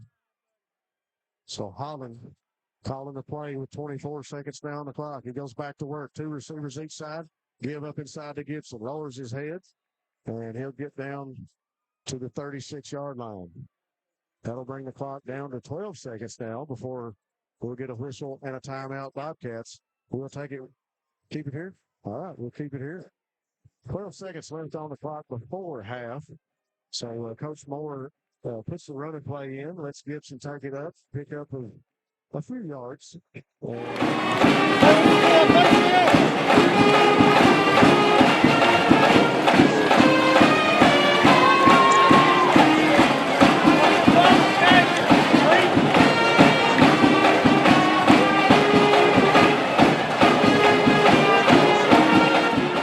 Really on the big play in the first half. A lot of things could have went right for them. It didn't on some of those opportunities when they tried to make the big shot.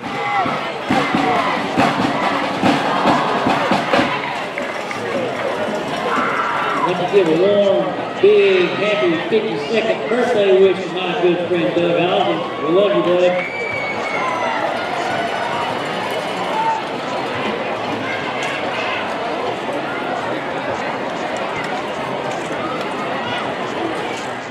In that first half, the Bobcats were down 3 scores, and they were able to come back and make it 28-13. They made 2 scores just before the Commodores were able to answer and make it 28. So 2 receivers each side for Holland as he goes back to work. Ball sitting on the 36-yard line. 3rd and 4 to go for the Bobcats. Holland goes back to work. Sits, got blockers. A nice throw, and it's going to be incomplete, I believe. Waved off. Pass caught up about the 25-yard line, and it'll fall incomplete. Intended receiver, John Carter Holland. Looked like he tried to make he had to come back to get that one, and then on the process, he dropped it as he went to the ground. So with 7 seconds on the clock, Bobcats facing a 4th and 4. Offense will stay on the field and go for it. Yeah, well, 7 seconds on the clock. This has got to go to the end zone, don't you think, Rob? Yeah, that's your play call at this point. There's no going for the jugular. That's the only choice you have, I would think, at this point. You're going to go to the air, 3 receivers to the left, trips. Holland sits back, plenty of time. He's going to go deep for the end zone. He's got a man back there. He skies it, but it's incomplete. The ball was in his hand, looked to me like, and maybe not loose by a defender, not for sure, but we still got a receiver down. I think that may have been.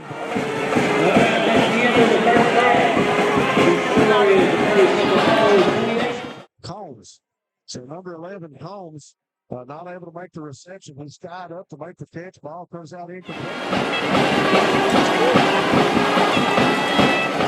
Commodores up 28-13 over your Bobcats. We will take a break here on Bluegrass Sports Nation. We'll be back after Wolf these. County is widely known as a rock climbing and hiking destination, but is now quickly becoming known for its great restaurants and entertainment venues. Venues like Skybridge Station, where you can see live music on the weekends or go to Tuesday night trivia. Kel's Patriot Pizza, Spanx Frank's, Dixie Freeze, Beef Finca, 145 Stakeout, which has live music most weekends, The Brick, Red Point Barbecue, and Bites and Bargains.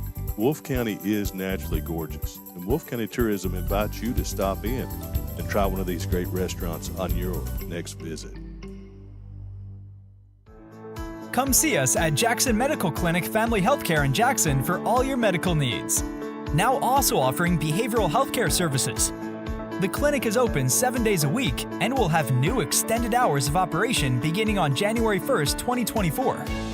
Hours of operation will be from 7 a.m. to 8 p.m. Monday through Thursday, and 7 a.m. to 5 p.m. Saturday and Sunday. With a hometown atmosphere, come let our family. Go Time is a locally owned and operated convenience store that has all your wants and needs in one stop.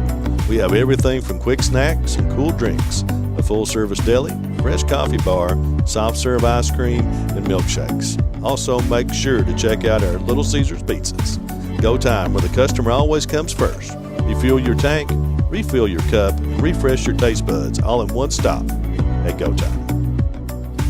Hey, Brian Milo here for Appalachian Wireless. When we tell Eastern Kentucky we are you, it's true. We serve 28 counties with retail locations, and with over 300 cell sites, we have more than any other carrier. Keeping you connected, that's Appalachian Wireless. What does one penny buy? How about an iPhone 13 at Appalachian Wireless? And now you can save up to 50% off select devices. We are you. We are Appalachian Wireless. Jackson Electric and Plumbing Supply in Jackson, Kentucky is proud to serve Breathitt, Lee, Wolf, Morgan, Owsley, Perry, and Madison counties. Established in 1982 with over 40 years of service to those communities, Jackson Electric and Plumbing Supply can not only meet your electric and plumbing needs, but also heating and cooling, concrete and metal septic tanks, as well as your special orders. Call Scott and the gang today at 606-666-4052. Jackson Physical Therapy is your locally owned and operated physical therapy clinic, serving Jackson and the surrounding areas. Owned by Colby Watts, Jackson Physical Therapy has a talented and experienced staff ready to meet all your physical therapy needs. Jackson Physical Therapy is a proud supporter of our local youth and sports teams. Call JPT at 666-9293 to schedule your appointment today and let us improve your quality of life.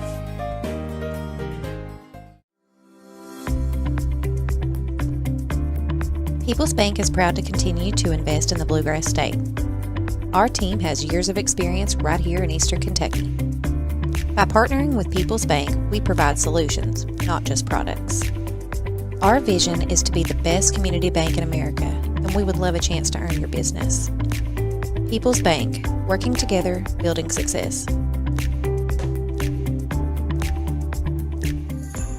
Family and hometown pharmacies have been serving Breathitt County for over 20 years and are proud to support our local athletes. They are hometown owned and operated by Portia and Everett Dunaway. Portia and Everett want you to know that family and hometown pharmacies are here for you. Now offering 2 ways to fill your prescriptions. Use the Refill Quick app on your smartphone or give them a call at 666-5519 or 666-5503. At HCTC, we've got you covered. While you focus on completing your certificate, diploma, or degree, our success coaches will connect you with financial information, tutoring, and so much more. Stay on your path to success at HCTC. Call today at 606-487-5000 3293. We'll never underestimate you. Made in America. What does that mean? It means jobs. It means craftsmanship. And when it comes to Vaughan Bassett furniture, it means value. And Kemper recognizes that. That's why they've dedicated an entire gallery to Vaughan Bassett. Made in America. See the quality. And now, see the price. Come see your favorite Kemper store in Hazard, London, or Somerset. SEC Auto Sales, located at 1557 Highway 15 South in Jackson, is the fastest growing pre-owned dealership in the area. Whether you're looking for a used or new-to-you vehicle, SEC has you covered. Think you can't get finance? Well, think again. They have the best interest rates available, serving all of Eastern Kentucky. Let them show you an easy buying experience. Come on down and see Jeff, Dwayne, and the rest of the gang. Call 606-272-6888 or visit them online at secautosales.com. We are back here from the Holcomb Athletic Complex in Jackson, Kentucky. We're the Breathitt Bobcats playing host to the Perry Central Commodores here in the 2024 edition of the Honey Bowl. We just had the announcement here of the Honey Queen, and that was 17-year-old Tara Strong. Congratulations to her for winning the Honey Queen pageant here during the Honey Festival. Folks, we have had a very interesting first half, Eric. 28-13 is your score on the scoreboard. The first quarter, you know, I like to judge these things and give these teams and these coaches a grade. And that first quarter was owned by Perry Central. Yeah. It was deep into the second quarter before the Bobcats seemed to wake up and try to get things going. I think it was about 6 minutes on the clock before the offense really got to work and made some things happen. Courtesy of Jaden Gibby Gibson and Braden Barnett, both of those guys getting into the end zone and making things happen. Braxton Terry came onto the field and was one of two on extra points, and that'll make your score 28-13. You got to love the execution in the first quarter. Mark Dixon and the Commodores coming out and pretty much just saying, here we are in the first quarter, and we're going to take the Honey Bowl.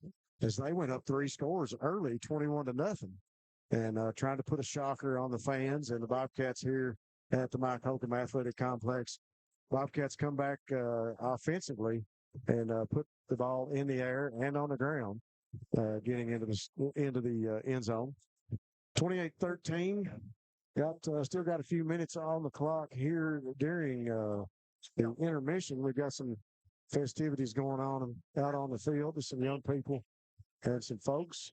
We made mention of the wonderful Honey Pageant Queen winner Tara Strong being announced here also at halftime. And a big thanks to all of our sponsors, our premier sponsors here tonight. We want to say special thanks to Family Pharmacy and Hometown Pharmacy.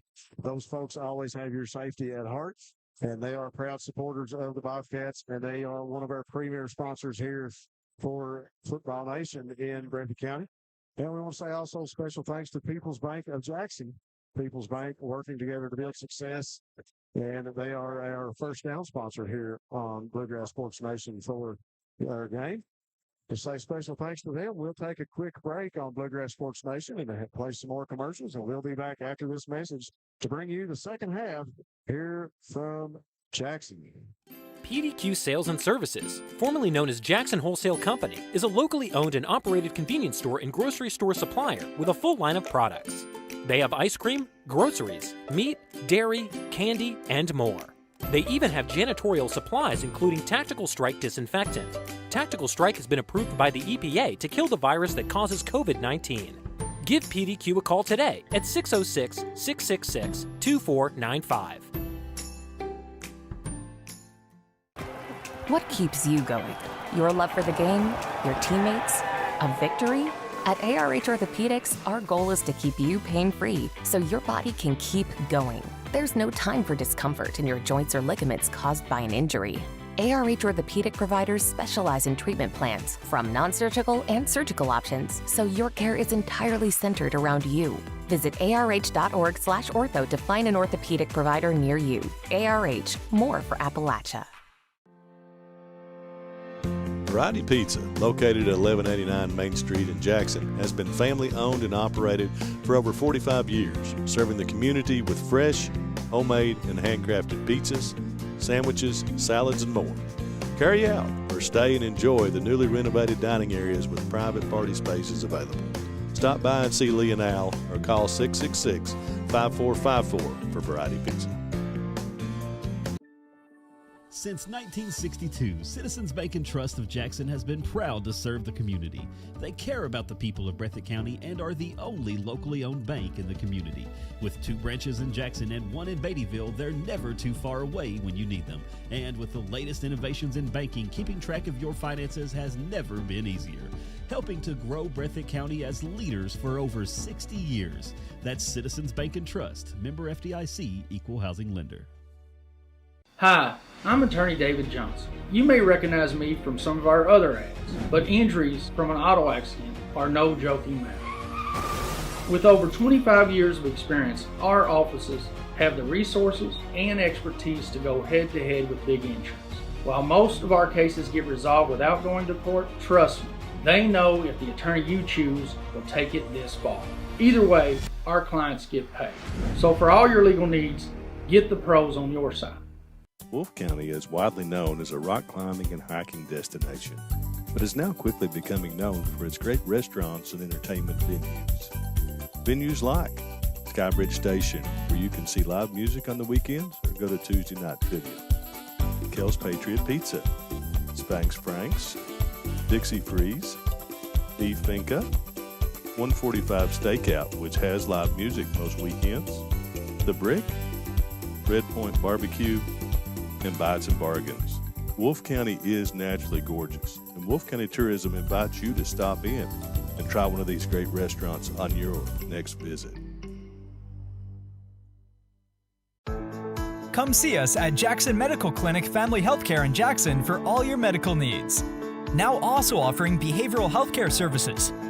The clinic is open 7 days a week and will have new extended hours of operation beginning on January 1st, 2024. Hours of operation will be from 7 a.m. to 8 p.m. Monday through Thursday, and 7 a.m. to 5 p.m. Saturday and Sunday. With a hometown atmosphere, come let our family take care of yours.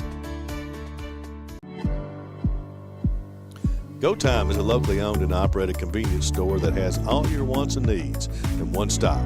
We have everything from quick snacks and cool drinks, a full-service deli, fresh coffee bar, soft-serve ice cream, and milkshakes. Also, make sure to check out our Little Caesars pizzas. Go Time, where the customer always comes first. Refuel your tank, refill your cup, and refresh your taste buds all in one stop at Go Time.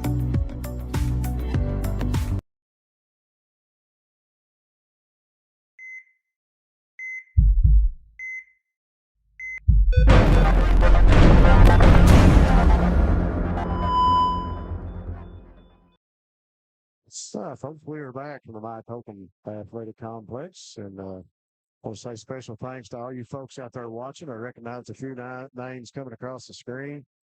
Big thanks to some of our people watching: Bobby Fraley, Patrick Dunn, Sandra Combs Trent, Erica Harvey, Shirley Hounshill. Hey, lady, how you doing, Shirley?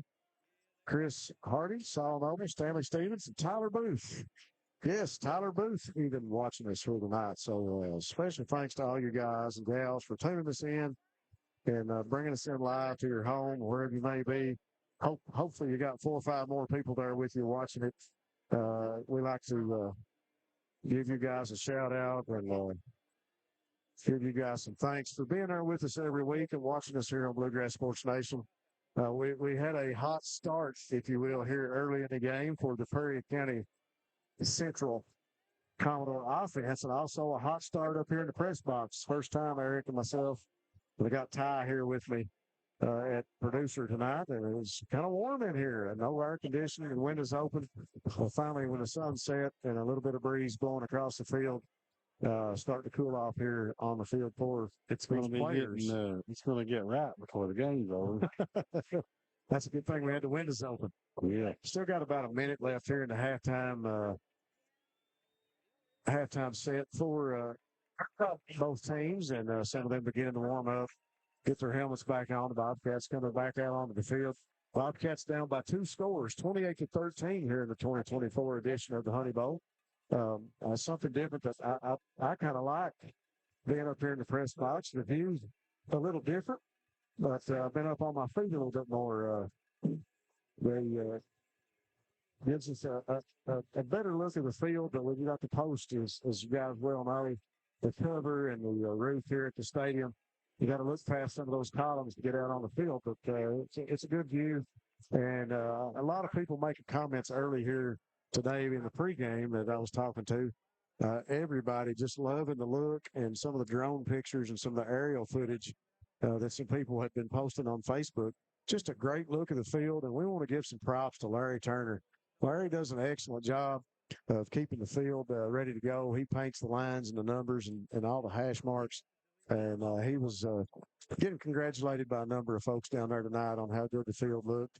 And I tell you what, it really does. It's a showpiece, and it's not something that you find in a lot of places right now. You hear a lot of schools in the county spending a lot of money on turf fields. There's a lot of benefits to turf. There's less maintenance. You can play.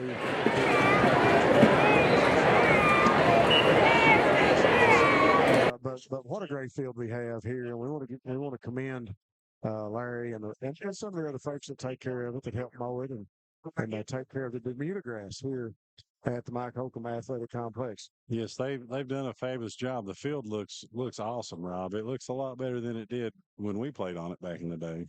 It sure is. It's totally different, that's for sure. Well, we got some deliveries here by our buddy Matt Hudson. I don't know who got the popcorn, but they got a little bit of everything coming in. Thanks, Matt.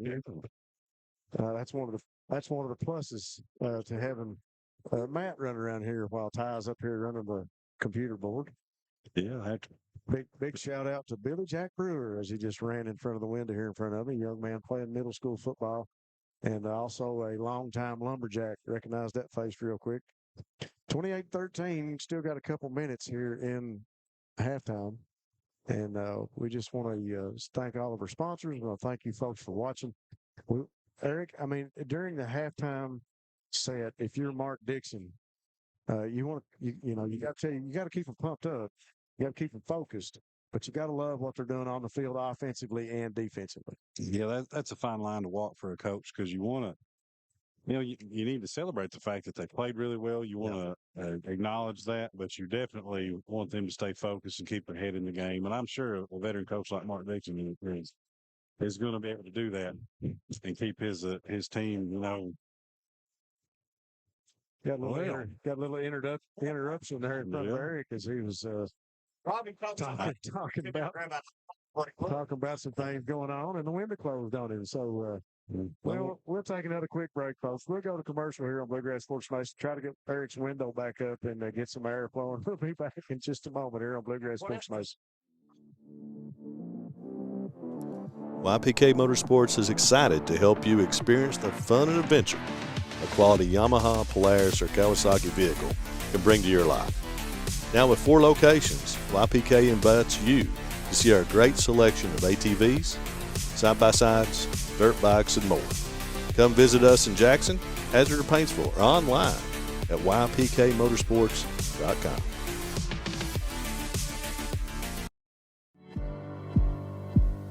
Go Time is a locally owned and operated convenience store that has all your wants and needs in one stop.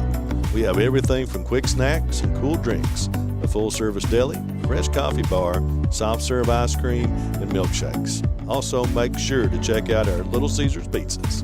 Go Time, where the customer always comes first. Refuel your tank, refill your cup, and refresh your taste buds all in one stop at Go Time. Basketball fans know December is the start of the holiday season. A 4-month round ball holiday running all winter right through March. And at Rose Brothers, we're happy to help Bluegrass Sports Nation bring great high school action to you each week. And when your athletes need basketball shoes, or when you need warm weather gear to get through the winter, come see us at Rose Brothers. We have performance athletic footwear from Nike, Under Armour, and Skechers, and great outerwear from Columbia, Simply Southern, and Under Armour. Now let's cheer on our young athletes, and good luck from all of us at Rose Brothers in Jackson and Betaville.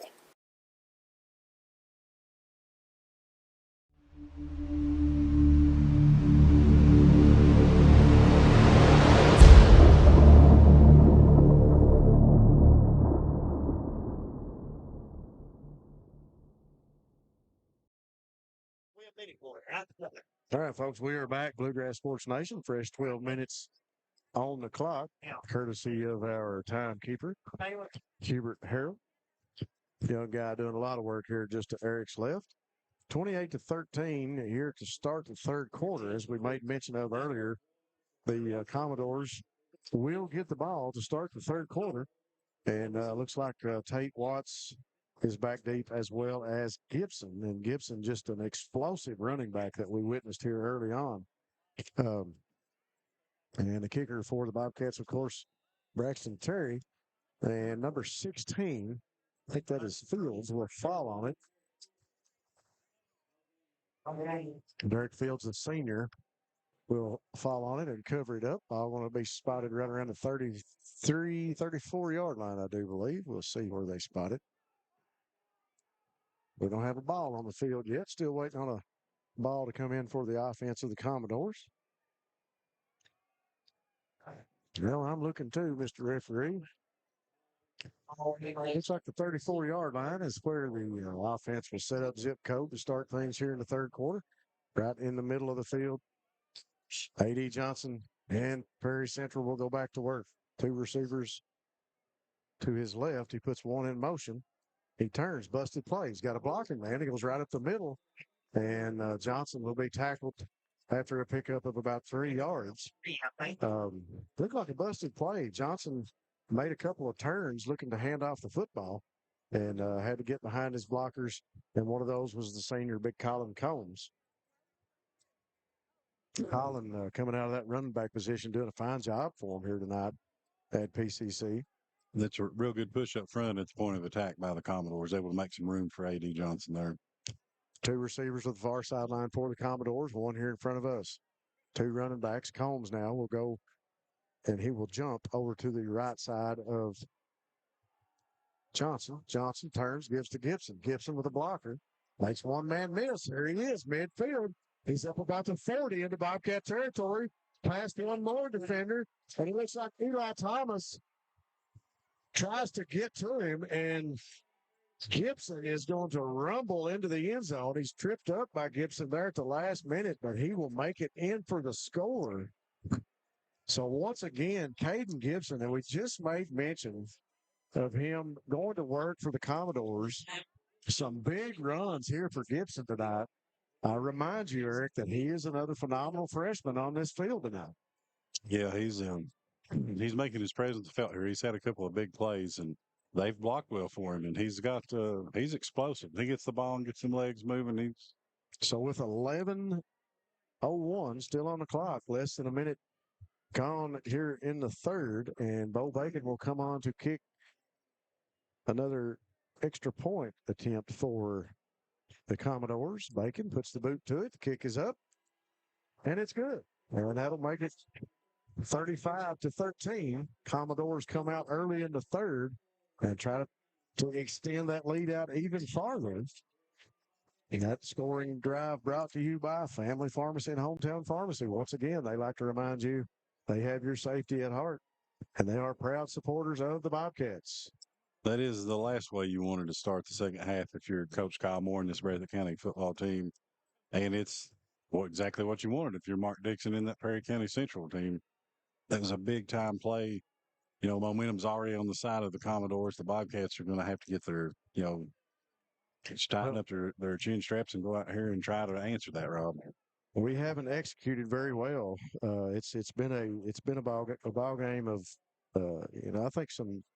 I think some blown assignments on defense, and also you look at Gibson coming out of there for the Commodores and some missed tackles. So fundamentally, the Bobcats with their work cut out in front of them. Yeah, I agree with you there. There have been some missed tackles, as there were last week for the Bobcats. Some what we call arm tackles where they're reaching for the ball carrier.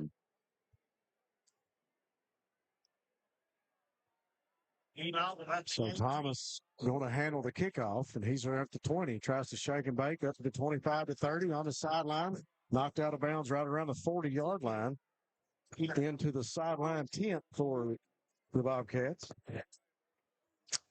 Well, Thomas, he's explosive. If he gets the ball in his hand, if he gets some room to run, he can make something happen every time. Really does. He handled that ball deep in territory on the opposite side of the field, and he comes all the way over in front of the Breathitt sideline, and we've got a flag. Face mask call will go against the Commodores. Commodores had a couple of those here tonight. You know, one thing that Thomas showed on the return there is, he always shows speed, but showed good vision and showed just a little bit of shiftiness there because it looked like there were three defenders, and he was able to just give a little shimmy there and cause them to have to slow up Rob, and it was enough to get him the corner, pick up some more yardage. So 10:52 on the clock. Thomas with a big run, and the Bobcats will march it down into Commodore territory. Ball spotted at the 40-yard line after the penalty is walked off. The Bobcats don't have enough players on the field. Cats waiting on somebody, and we got somebody over here under the tent still, I believe. And Coach Kyle Moore going to take a timeout. And we'll go ahead and take a commercial break here on Bluegrass Sports Nation. We'll be right back after this message. So, Hi, I'm attorney David Johnson. You may recognize me from some of our other ads, but injuries from an auto accident are no joking matter. With over 25 years of experience, our offices have the resources and expertise to go head-to-head with big insurance. While most of our cases get resolved without going to court, trust me, they know if the attorney you choose will take it this far. Either way, our clients get paid. So for all your legal needs, get the pros on your side. all right, folks, we are back from Jackson with Bluegrass Sports Nation, bringing you the Honey Bowl. Commodores of Perry Central are up 35-13 on your hometown Bobcats. Offense for the Bobcats of Miles Holland at quarterback. Go back to work from the 40-yard line in Commodore territory. Sets, hands to Barnett. Barnett up inside, lowers his shoulder up the middle. He's got room to run, and he makes it up to about the 14-yard line before he's finally tackled by a number of defenders. Braden Barnett making a statement tonight. Give me some minutes in the backfield, coach, and I'll show you what I can do. Braden scampers up the middle of the field. Makes a big run for the Bobcats, moves the chains, and another People's Bank of Jackson first down for the Cats. Yeah, big game for that young man right there. And like you said, he's giving Coach Moore something to think about, a reason to put him in the game a little bit more and see what he can do on offense. He's a strong defender for the Bobcats, but it looks like he's going to be a good running back as well. Sets up shop just to the right of Holland. This time he gets the handoff, and the Commodore defenders have keyed off on him, and they'll stop him behind the line of scrimmage. Tackled for a loss by 3 or 4 of the Commodore defenders. That front line able to get a couple of guys through there. Another linebacker coming through. Yeah, good penetration by the Commodore defensive line, and Braden didn't have nowhere to go. Right in the hole where the play was called. And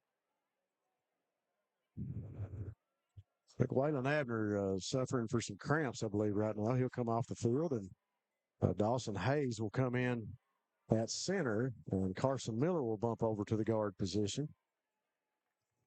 Holland comes in to talk about the play. He's going to call his troops back into the huddle. So Hayes will come in at the center. Miller goes to the guard. Good snap. Give to Barnett again. Barnett going to be tackled back at the line of scrimmage. I said good snap, but it's just a little bit low. Miles had to reach to his left just for that one. But a good snap for Dawson Hayes coming into the game and being put in that position. That's something that you look for not only in a lineman, but a good football player to be able to be versatile, come in, do what needs done at that time. Yeah, that's a difficult situation to be put in. Have to come in cold and snap the ball like that. Make mention of that. Carson Miller bumps over to guard. Carson doing a great job of blocking and doing all the early on center duties here tonight. Holland going to roll out there to his right. Makes one man miss. He's at the 10. When he gets down around the 9-yard line, and we got a penalty on a late hit. The Commodores come sliding in. Anytime you lower that helmet and you come in, and it was very evident that the quarterback was sliding to the ground. Yeah, that was nothing short of intentional there by the defender. So, I mean, Miles was already on the ground before he. So a bad decision by a Commodore defender to come in late on that one, and that's going to put the Bobcats really close to pay dirt. 35-13 your score. Prairie Central with a commanding lead here in the Honey Bowl. And the Bobcats will take it down to the 5-yard line on the penalty. 3 receivers to the left for Holland, 1 to the right. Holland with Thomas in the backfield beside of him.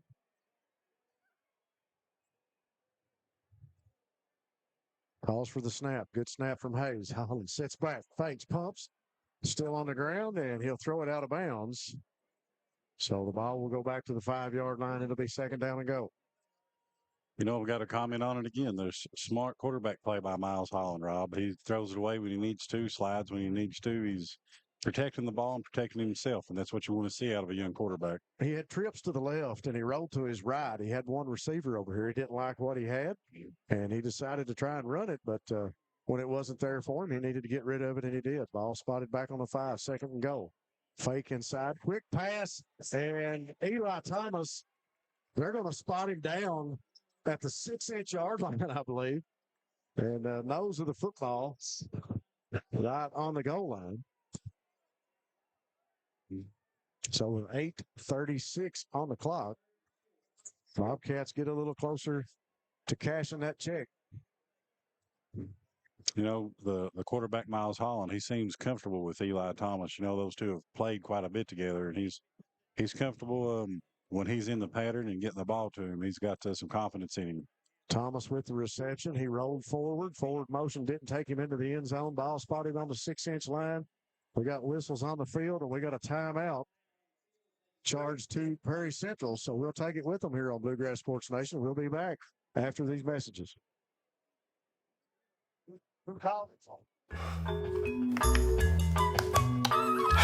Just want to watch the game. That turn on the ceiling fan. Use the gray remote. Hit power, then input. It's not working. That's the silver one. It might be difficult to understand what all the remotes on your coffee table do. But with a Kentucky Farm Bureau agent in every county, at least it's easy to get great insurance. Kentucky Farm Bureau, big on commitment. Next time, I'll just go to the game.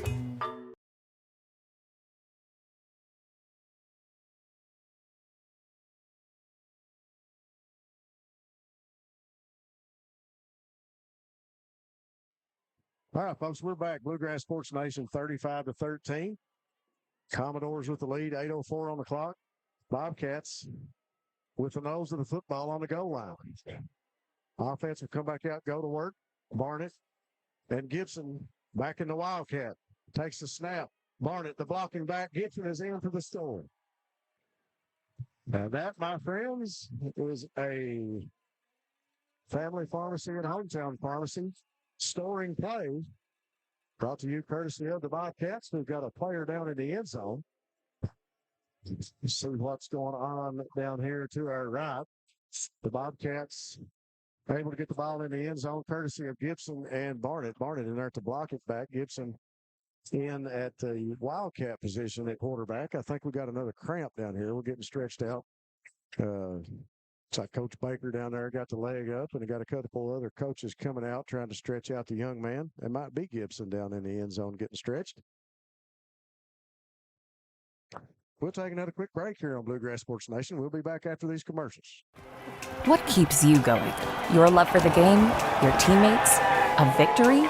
At ARH Orthopedics, our goal is to keep you pain-free so your body can keep going. There's no time for discomfort in your joints or ligaments caused by an injury. ARH Orthopedic providers specialize in treatment plans, from non-surgical and surgical options, so your care is entirely centered around you. Visit arh.org/ortho to find an orthopedic provider near you. ARH, more for Appalachia. folks, we are back. BSN bringing you the coverage of the Honey Bowl here. Commodores up 35-19 after that last score. Coaches out here checking out one of the players. That is Gibson. We've had a couple players cramping up, Waylon Abner and Jaden Gibby Gibson. So the Commodores with their, that penalty really helped the Bobcats out. That mental lapse. One of the defenders came in late on one of our guys with a late hit and on Miles Holland. And that pushed the ball even deeper into Commodore territory. So Braxton Terry will come on for the extra point. Jaden Gibby Gibson courtesy on the touchdown. And Terry will step up for the extra point. Kick is up, and that one through the uprights is good, and that'll make it 35-20. So a two-score game here in the third quarter with 8:01 on the clock. We got a Commodore cramping up right now. That's to be expected on us. Yeah, in a game like this with the heat and so forth as it was early in the game, we talked about the hot start we had, and pretty common for players to cramp up. Prairie Central guy down right now being stretched at midfield. Yeah, I don't think that'll be the last time we see someone on the field with a cramp team. No. And thanks again to all of our fine sponsors. We want to say special thanks to our premier sponsors. That goes to People's Bank of Jackson doing our first downs here tonight, and also to Family Pharmacy and Hometown Pharmacy for our scoring drives and scoring plays. Special thanks to them for being our sponsors here on Bluegrass Sports Nation. If you get a chance, stop by, folks, go in and see them. Tell them you heard about them here on BSN. So we got the player up, and he'll be walking under his own power over to the sideline. So the Bobcats will come out to kick this one off. 8:01 here in the third, 35-20, courtesy of the last scoring drive by the Bobcats. Terry will set this one up at midfield to kick this one off. Plenty of football left in this one, Eric. 8 minutes here in the third, and we had a long second quarter, if you ask me. It seemed like a long one, courtesy of a lot of penalties and laundry on the field there in the first half. Terry will spot the ball. It's going to be a squib kick. He's got it laces out, and he'll be putting the boot to it off the grass. Terry steps up. Good kick. Going to sail over. Oh, man, that's dangerous. Yep. The first line of attack, if you will, on the hands team, if it was an onside kick, but number 11 for the Commodores skied up to handle that one, and it almost got away from him, and it would have been a live ball for the Bobcats. Caden Haddix, the junior on the Commodores, able to handle it and fall on it. Good field position for the Commodores, courtesy of him being able to control that one as they'll set up on the 42-yard line. Yeah, good job by him covering the ball up, but usually you want that to go back to the guys who are back there to handle. 7:59 on the clock. Johnson puts Gibson in motion. He'll turn, pitch it to him. Got a man coming through Trumbo, and Trumbo makes the tackle behind the line of scrimmage. So Gibson may have made it back to the initial line of scrimmage. We'll see where they're going to spot him. Loss of 1 yard on the play. Yeah, good job by Trumbo. He's been flowing to the football good all night, but he's been having difficulty kind of getting through the blockers, able to get through there and make the tackle for a loss. Nice play for the Bobcat defense. Defense gets set. I was trying to see if they've got Abner back out there. I don't think Whiteland has come back on the field defensively.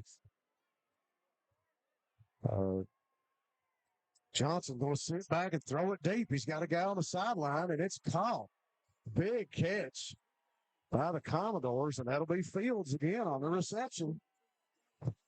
So that'll move the chains for the Commodores, flip the field, if you will, for PCC on a 39-yard pass completion from Johnson to Fields. 7:38 on the clock. That'll move the chains, and that'll be another People's Bank of Jackson first down. People's Bank of Jackson working together to build success. The Commodores through the air with that first down. Yeah, big play. Nice throw by A.D. Johnson, able to lead his receiver out there. Fields. Well, that's Gibson. Goes in motion. Going to ride Combs right up inside on the fullback give. And it's going to be tackled immediately by Trumbo and also Barnett and Terry. Another good defensive stop there by Trumbo, but the Bobcats are just giving up that push. They're giving up positive yardage to the Commodores every time they run the ball. Set 13 on the clock, 15-point lead for the Commodores here in the third quarter. The Bobcats have been able to eat back into that lead and get this to a manageable deficit at this point, but the defense has got to bow their necks and hold the Commodores out of the end zone again. Commodores deep in Bobcat territory. Give to Gibson. Gibson inside. Another tackle right around the line of scrimmage. Pickup of about 2, maybe. I think that was Trumbo in there again on a tackle. Yeah, I believe so. Ball going to be spotted on the 15-yard line right at midfield. Johnson getting the play call from the sideline. They've got 3rd and 4 on the scoreboard. Actually, about 3rd and 5, depending on where you look at the spot of the football. Same set. One Commodore will move in at a wide receiver a little closer now. A.D. Johnson goes to work. Gets the snap. Sits back. Looks. He's going to the end zone. He's got a man back there, and it's out of the back of the end zone, overthrown. So that'll go incomplete. So that's going to bring up 4th and 4 from the 14-yard line for the Perry Central Commodore. Well, personnel change here. They possibly going to try a field goal? Well, we'll see. I think that's what it looks like. Looks like Bacon is on, and I tell you what, he can put it in from there. Sets the block down right around the 22, 23-yard line. Young man's been perfect on his PAT so far here tonight. He's a great athlete. You get to call his name a lot in basketball season, and he steps on to kick the field goal. Hit the ball is up. It looks like it's got plenty of length, and it is. It's good. That'll make their score 38-20. So an 18-point lead for the Commodores with 6:04 on the clock. That's an important 3 points. That makes it a 3-score game for the Bobcats right there. For the Bobcats and the Commodores, both on their respectable sidelines now. They'll get some coaching up before the kickoff again. I would venture to say that we'll have Thomas and Holland back deep for the return guys. Alex Strong has been able to pick up a couple of those for the Bobcats and do some return work here tonight. It'll be interesting to see if they give these return men another opportunity to return one, if they go back to the to kicking it to Alex Strong. It's just smart to stay away from Holland and Thomas. You give either one of those guys 5, 6, 7, 8 yards to get a run and go, and they're gone by your first 2 or 3 guys unless you've got a very disciplined, a very good open field tackler back there to make that stop. And you give them some running room, and it doesn't take very long. They're past midfield, and they're deep in your territory. Yeah, they accelerate quickly, and they're both shifty runners. It's a luxury to have 2 return men like that. So the Commodores will set up the kicking block on the 40-yard line, and looks like Mr. Montgomery will come on to kick again. 38-20 here in the third quarter. Bobcats looking for some answers, trying to answer the Commodores. Strong going to pick that one up again. He's up to about the 36 or 37-yard line.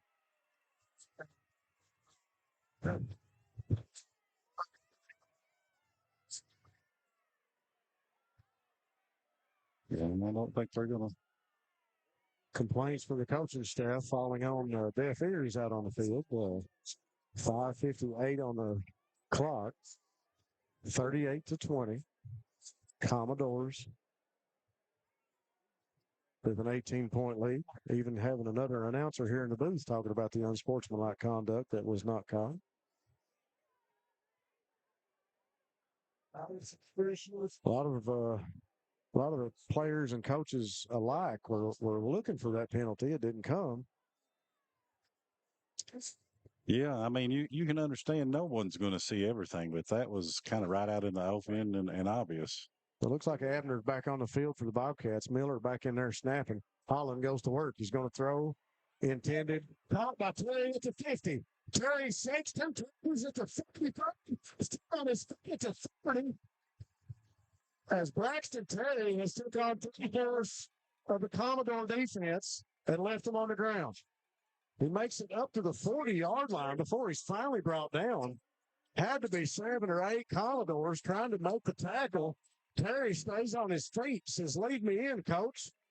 That was a great effort just to make that catch, and then the effort after that. That's just terrific play by Terry right See there. if we can get that guy the ball again. 2 receivers each side. Holland sits.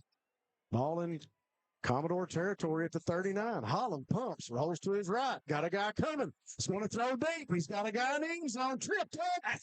And we got a flag for pass interference. So the Bobcats. We got somebody named here. Hopefully, I think that's probably another cramp, and we got a Commodore stretching out a Bobcat. A little bit of teamwork going on. I believe that's Tyson Riley out there giving the guy a stretch. Get some pats on the back. We know Tyson well. One thing I've noticed during this game is you have seen a little bit of chippiness and drama, but you've also seen pats on the back and acknowledging each other's efforts, Rob. These two teams know each other well. And, so there could be some familiarity there between these young men. Colby Bird going to come off the field, courtesy of that cramp. We talked about that earlier, the heat going on in this game. So that'll bring Dawson Hayes back on. And you talk about the versatility of our line. Carson Miller jumps over to play left guard instead of right guard as he did early.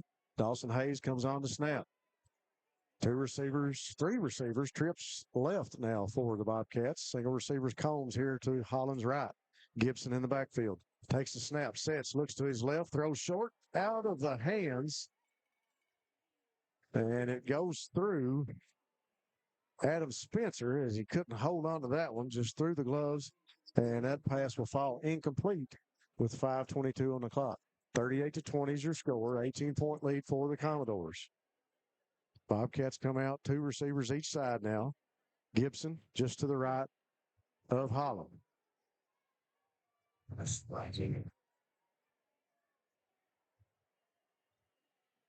Holland gets a play call, steps in, and he's set. Thomas going to move out a little wider. Hayes with the snap, back to Holland. Sets, pumps, throws short, picked up by Gibson on the his feet to a 5-yard line. They'll probably call him down at the 6. But a big pickup of yards on the draw play for J.D. Gibson. And that'll be a People's Bank of Jackson first down. People's Bank of Jackson working together to build success. That time, everybody comes through the line. That little draw play. You remember that one, Collins? Yeah, that was well-timed call right there and well executed by the Bobcats. So Gibson with a big pickup of yards, that'll move the chains. And it'll be first and goal from the 6-yard line. They're working for this right hash. Bobcats put a man in motion, and it's John Carter Holland who's looking for an opening, steps over one guy, maybe a pickup of, I think they'll call him down, probably a loss, tackle for a loss. It looked like he was going to go to the sideline, but he slowed it up and changed gears and wanted to come back into the middle of the field. There's so much potential for a big play there when you get the ball in the hand of Holland or Thomas. If the Bobcats can just kind of get a little bit longer block there on the edge, Rob, and get them a little bit of room. 4:25 on the clock. Bobcats knocking on the door. Deep in the red zone territory. Ball going to be moved back to about the 7-yard line. So we'll say a loss of 1 or 2 yards on that last play. 2 receivers each side. Holland dropped the snap. He's going to roll out. He's going to throw to his right. It'll go out of bounds, incomplete. So he had a problem handling the snap that time, a little low.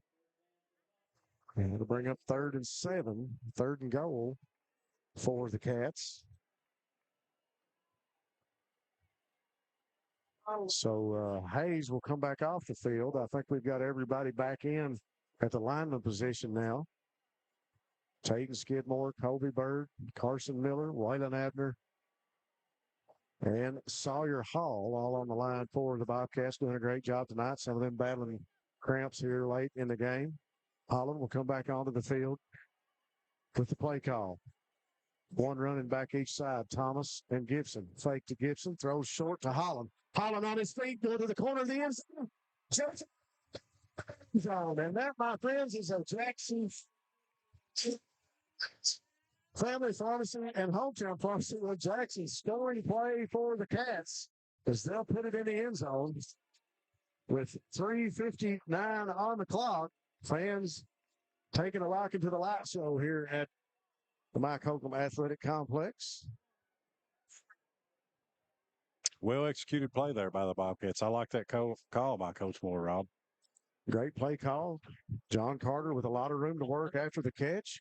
He actually got over one defender and made a couple steps into the end zone. That makes it 38-26. Braxton Terry, the young man that got part of this drive started with a big pass reception, steps on to kick the extra point. Line is set. Here's the snap. Ball is down. Kick is up. And it's good. And that'll make it 38-27 here from the Mike Holcomb Athletic Complex. Your Honey Bowl version in 2024 brought to you by Bluegrass Sports Nation. Folks, we got a game. 3:59 here in the third, and it's an 11-point spread for the Commodores. You know, I like what you said there, Rob. We got a game here. And, you know, this Bobcat team was game all the whole time last week, even when they were down pretty big to Belfry. There's no give up in them, and that's what you want to see if you're on this coaching staff or even a fan of the club. Is you want to see them stay poised and in control, and they have, and they're in striking distance at the moment. Yeah, they are. I don't think there's probably a few people may have had them counted out, you know, on the other side of the sideline here early on in that first quarter when it was 21-0. But as I made mention a few minutes ago, we got a lot of football left, a lot of time left on the clock. Still 3:59 here in the third, 38-27. Bobcat defense would need to come on the field and really make something happen and snuff out that offense of Coach Dixon and the Commodores. Yeah, in order to secure a victory here for their ball club, this defense is going to have to get some stops, possibly a turnover, something like that. You know, in order for them to be able to make up that distance, you know. Terry on the field, he'll do the squib kick again, and it'll go down the middle of the field, and it's going to take a big hop, and it'll be handled about the 21-22-yard line. That is Tate Watts that handles it, and that was a block in the back that wasn't called. Another man missed tackle, and Watts still up to the 45. I thought we had one player, maybe a block in the back, but no call, and still good sportsmanship on the field as other players continue to pick up the opposing teammates. So Watts that time with a big carry for the Commodores. Yeah, it looked like the coverage team might get him, you know, for not much of a gain there, but he was able to turn it into something for his offense there and give him pretty good field position here starting out. Braden Barnett and a number of defenders back there just couldn't get to Watts. And Watts is a lanky character too, man. He's a great athlete, but he's a tall guy, and he didn't take him long to get up the field, and the ball spotted on the 47-yard line. Gibson coming in there quick, but they'll give to Combs. Combs makes a man miss, still on his feet, trying to get him down is Spencer. And Spencer looks like he's down with a cramp now. So with 3:30 on the clock, Colin Combs, the senior, going to pick up about 5 or 6 yards for the Commodores. Well, Combs is a tough runner. We'll take a quick break here with the cramp and the athlete down on the middle of the field. We'll be back on Bluegrass Sports Nation. Just want to watch the game. That turn on the ceiling fan. Use the gray remote. Hit power, then input. It's not working. That's the silver one. It might be difficult to understand what all the remotes on your coffee table do. But with a Kentucky Farm Bureau agent in every county, at least it's easy to get great insurance. Kentucky Farm Bureau, big on commitment. Next time, I'll just go to the game. Bluegrass Sports Nation bringing you the 2024 Honey Bowl. Prairie Central with a lead, 38-27. That lead has been narrowed considerably. Prairie Central boasting a 3-score lead here at a number of times tonight, early on in the first, and then with that field goal earlier here in the second half. We had another player down for cramps. We've had a number of players down with cramping issues here during the game. We've got that one taken care of for the Commodores. And looks like the offense is on the field, and they'll be into Breathitt County territory. Ball going to be sitting on the 47-yard line, working from that left hash.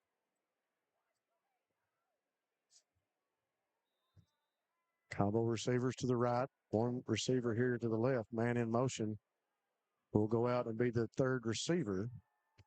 And a quick throw to Fields, and he's got plenty of room to work. And he's tripped up right at the 45, falling forward. We'll see where they put him down. Looks like he'll be down around the 42-yard line. So a lot of room to work on the screenplay. Yeah. Just threw it over to his right. You see he put Fields in motion. Fields came out to be the inside receiver of the three on the right side there after he was in motion.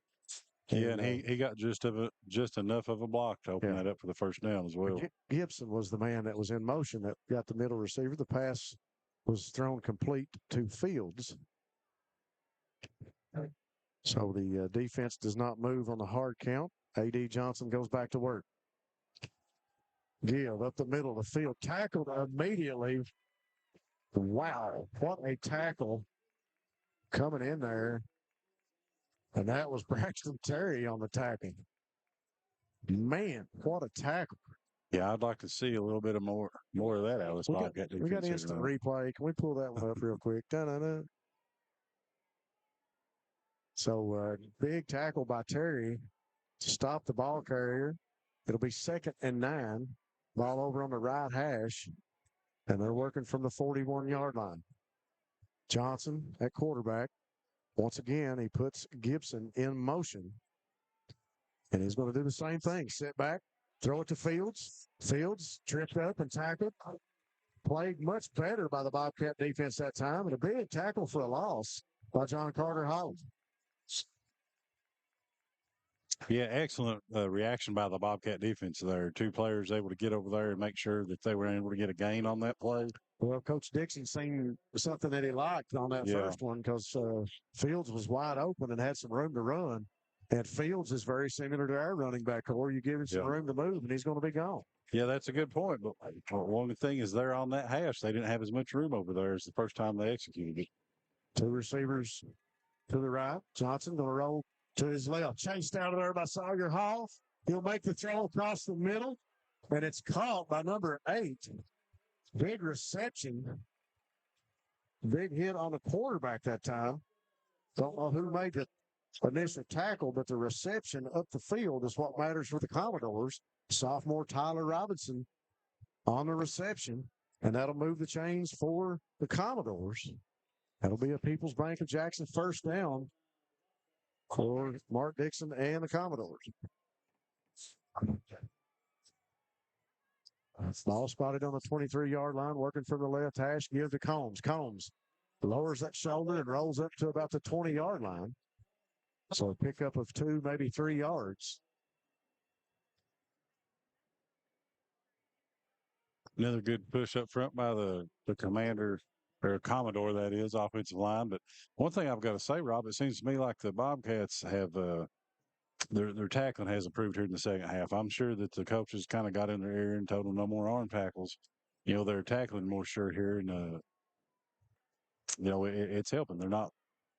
Besides that first play, they haven't been able to make any big plays, Commodores, yet. Johnson goes back to work. Give inside to Combs, and he's going to be tackled. Tackled quickly by Colby Bird and Carson Miller in there on defense. So a big tackle by those guys. And that's going to bring us to the end of the third quarter. Prairie Central up 38-27 on the Bobcats. We got one more quarter of football coming back to you on Bluegrass Sports Nation. Hey, Brian Milam here for Appalachian Wireless. When we tell Eastern Kentucky we are you, it's true. We serve 28 counties with retail locations, and with over 300 cell sites, we have more than any other carrier. Keeping you connected, that's Appalachian Wireless. What does one penny buy? How about an iPhone 13 at Appalachian Wireless? And now you can save up to 50% off select devices. We are you. We are Appalachian Wireless. Jackson Electric and Plumbing Supply in Jackson, Kentucky is proud to serve Breathitt, Lee, Wolf, Morgan, Owsley, Perry, and Madison counties. Established in 1982 with over 40 years of service to those communities, Jackson Electric and Plumbing Supply can not only meet your electric and plumbing needs, but also heating and cooling, concrete and metal septic tanks, as well as your special orders. Call Scott and the gang today at 606-666-4052. The Kentucky Mountain Health Alliance wants to inform the general public that Little Flower Clinic is a full-service medical clinic available for everyone. We accept most major insurances like the one your employer provides and Medicaid. Little Flower has an experienced staff of medical professionals providing all types of services from general physicians, mental health services, dental, chronic disease case management, and even chiropractic. We have on-site x-ray and laboratory services. Little Flower Clinic, everyone's medical home in the mountains. Fourth quarter action coming to you on Bluegrass Sports Nation. Defense for the Bobcats. Trying to keep the Commodores out of the end zone here to start the fourth quarter. Pitch back to Gibson. Going to be chased down, still on his feet. And we got a flag coming in. Yes. Holding looks to me like on the Commodores. He's looking for a number. It'll be holding on the Commodores. We'll see if it's. He was looking in the direction of the wide receiver over there that was making that block to try and spring Gibson free and get him up the sideline.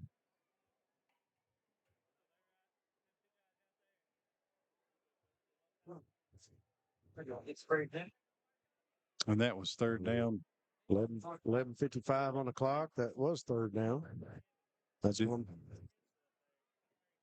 Do you back them up or do you go to fourth down? Yeah, they just got backed up 10 yards. Yeah, but what do you call there? What do I call? Yeah. Well, I would have liked to have seen the fourth down. Yeah, that's kind of how I lean too, but I know a lot of the coaches I play for, they like to go ahead and back them up. So 10-yard penalty sits the Commodores back around the 32-33. Johnson going to roll to his right, looks back across the field, throws to the end zone, got a man back there, and he has caught it. That is the senior Fields with another reception and a touchdown Commodores. And that is a family pharmacy and hometown pharmacy scoring play for the Commodores. Family pharmacy and hometown pharmacy remind you that they've always got your safety at heart. Commodores down the field through the air behind A.D. Johnson's pass and the reception from Fields. Bo Bacon onto the field for the extra point. That'll make your score 44-27 right now. We'll see if Bacon is able to put this one through. He's been good on every kick tonight, even the field goal attempt that he made. Bacon steps up, puts the boot to it, it's up, and it's good. So the score is 45-27 with 11:45 on the clock. That's what you're in the danger of happening whenever a team is running and pounding the ball. They're going to catch you with the play action pass and have potential for a big play. And that's what they were able to do right there to the Bobcat defense. You know, where there was a couple of defenders there, but Johnson able to get the ball there right on time. And big nice play. Throw. Yep. Had a couple of defenders closing quick, but he put the ball right there where the receiver needed it. And Fields, as he has been all night, was right there on point to make the reception.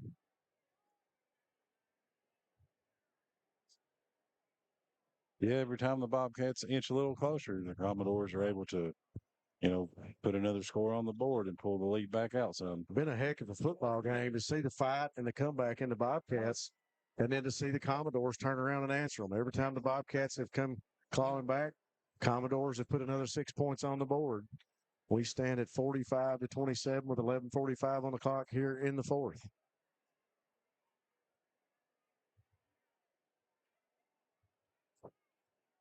This Bobcat football team hasn't showed any quit. You don't see any hands on hips or heads hanging. And, I'm sure they're going to fight this last 11 minutes and 45 seconds, Rob. It's going to be a good ball game till the whistle blows. Montgomery steps back onto the field for the Commodores for the kickoff. Back deep for the Bobcats are Thomas and John Carter Holland. Montgomery puts the boot to it. It'll be a short kick and drop right in front of Alex Strong. Strong up the middle. He'll get it up to about the 42-yard line.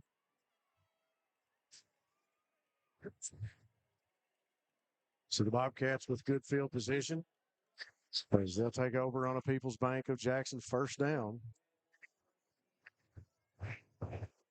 People's Bank of Jackson working together to build success. Special thanks to them and Family Pharmacy and Hometown Pharmacy for being our premier sponsors tonight on the coverage of the 2024 Honey Bowl.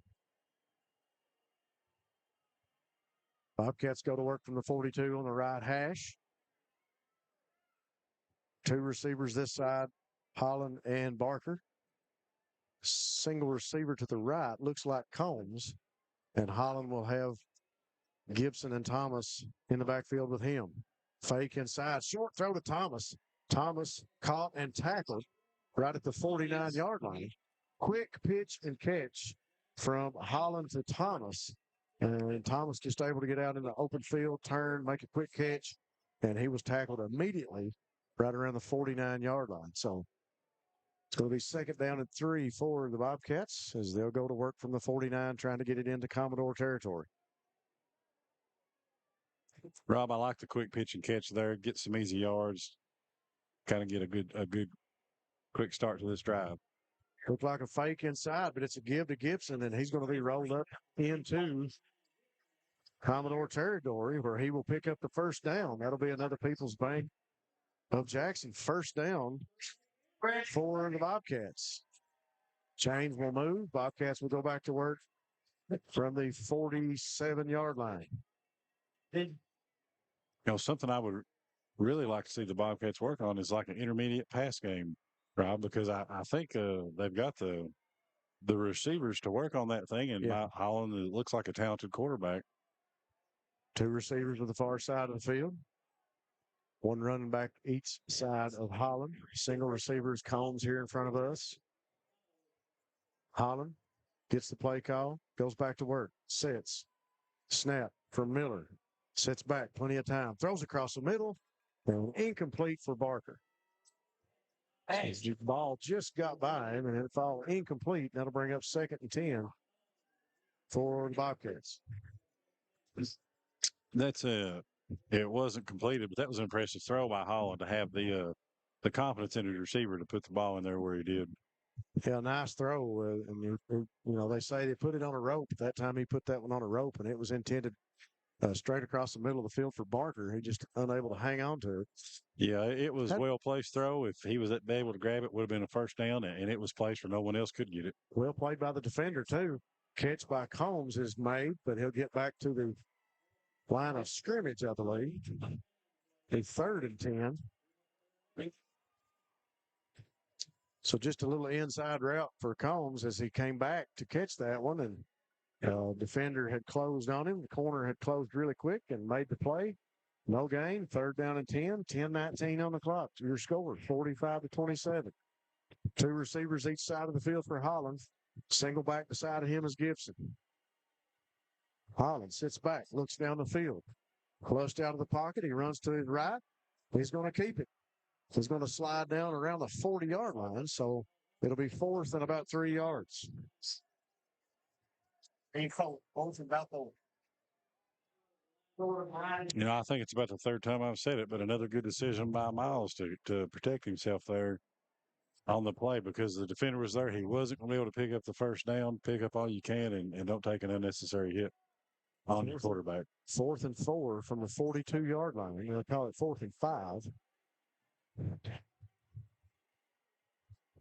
Bobcats go back to work. They got to make something happen here. 9:27 on the clock.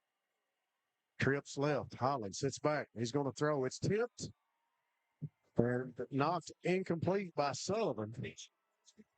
So that'll snuff out that offensive series by the Bobcats with 9:19 on the clock. Commodores will take over on downs, 45-27. Commodores in the lead.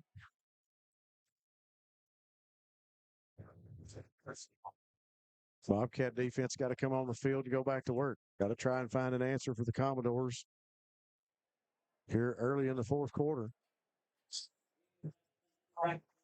May see a few blitzes or maybe some looks you haven't seen out of the defense so far in an effort to try to cause a negative play or a turnover and make something happen here on defense. Defense looking to get set. We got a call. Yeah, we got a timeout on the field. Timeout was already called, so we'll take it with them here with Bluegrass Sports Nation. We'll be back after this message. Hey, Brian Milam here for Appalachian Wireless. When we tell Eastern Kentucky we are you, it's true. We serve 28 counties with retail locations, and with over 300 cell sites, we have more than any other carrier. Keeping you connected, that's Appalachian Wireless. What does one penny buy? How about an iPhone 13 at Appalachian Wireless? And now you can save up to 50% off select devices. We are you. We are Appalachian Wireless. Basketball fans know December is the start of the holiday season. A 4-month round ball holiday running all winter right through March. And at Rose Brothers, we're happy to help Bluegrass Sports Nation bring great high school action to you each week. And when your athletes need basketball shoes, or when you need warm weather gear to get through the winter, come see us at Rose Brothers. We have performance athletic footwear from Nike, Under Armour, and Skechers, and great outerwear from Columbia, Simply Southern, and Under Armour. Now let's cheer on our young athletes, and good luck from all of us at Rose Brothers in Jackson and Bataville. Folks, we're back from the Mike Holcomb Athletic Complex with 9:19 on the clock. Your score is 45-27. Prairie Central in the lead. Commodores just been excellent on execution here tonight, offensively and defensively. That time you see the play read and knocked down by Sullivan, one of the linemen inside. Able to take the pass away, snuffs out the drive. Give by the Commodores up the middle to Combs. Colin Combs rolls up the middle of the field, and he's going to get up into Bobcat territory, up around the 40. We're going to mark him at the 43-yard line in Breathitt territory. At that time, Combs looked like he had some great blocking up front in the line, and the hole opened up, and he just rolled right through the middle, one of those A-gaps up the middle of the field. Showed a good burst of speed coming through the line there, something you don't expect on a back with the kind of size Combs has. Johnson waiting on the snap. Looks to the sideline. Here's a snap, give up inside, and that time he's going to be hit at the line of scrimmage. No gain for Colin Combs that time. That'll bring up 2nd and 10. I'm going to give him a yard on the play, so it'll be 2nd and 9.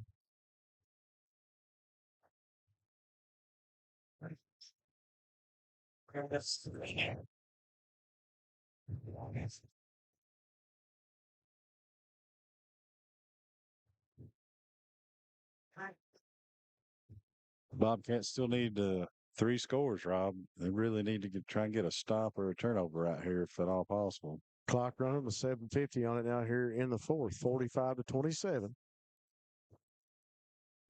Rips to the left. Give to Combs. Combs around the left side, still on his feet. It'll be ran out of bounds around the 40, around the 39, I believe, 38-yard line maybe. Is that 3 straight handoffs to Combs? I don't blame Coach Dixon. I think that's a really good call right now at this point in the game. Yeah, it's just good play calling to run the clock and keep the ball on the ground and eat up some yards. 7:33 now. 45-27. Commodores on top of the Bobcats. Commodores in Breathitt territory, knocking on the door of the red zone, trying to make something happen here on 3rd and 4. Keeper, quarterback. It's going to be rolled up, going to be close to the first down, I believe. So a good run that time by Johnson. First down, that spot. So that'll move the chains for the Commodores, and they'll get a fresh 4 downs. That's another People's Bank of Jackson first down for the Commodores.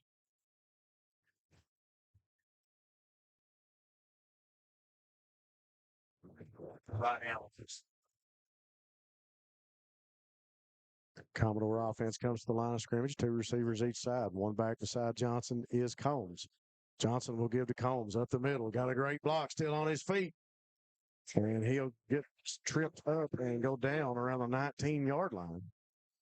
So Combs with another big run, and that'll move the chains again. That's another People's Bank of Jackson first down for the Commodores. People's Bank of Jackson working together to build success.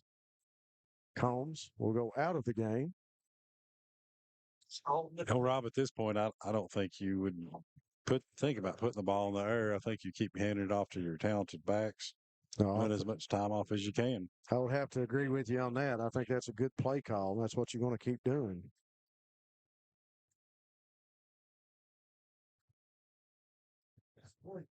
So the Commodores go back to work. 2 running backs just to the left, and that is Gibson behind Johnson. Gibson still on his feet, makes the man miss, but we got a whistle. He must have gotten out of bounds. Yeah, it looks like he steps out of bounds. That's probably the 15-yard line, maybe the 14.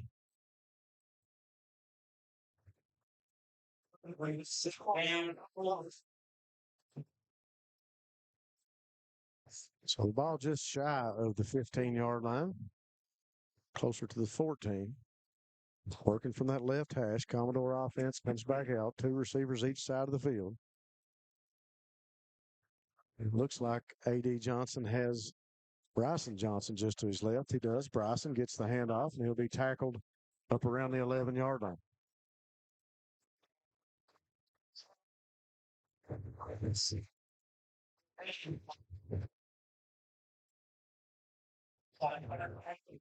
6:08 on the clock. 45-27 is your score.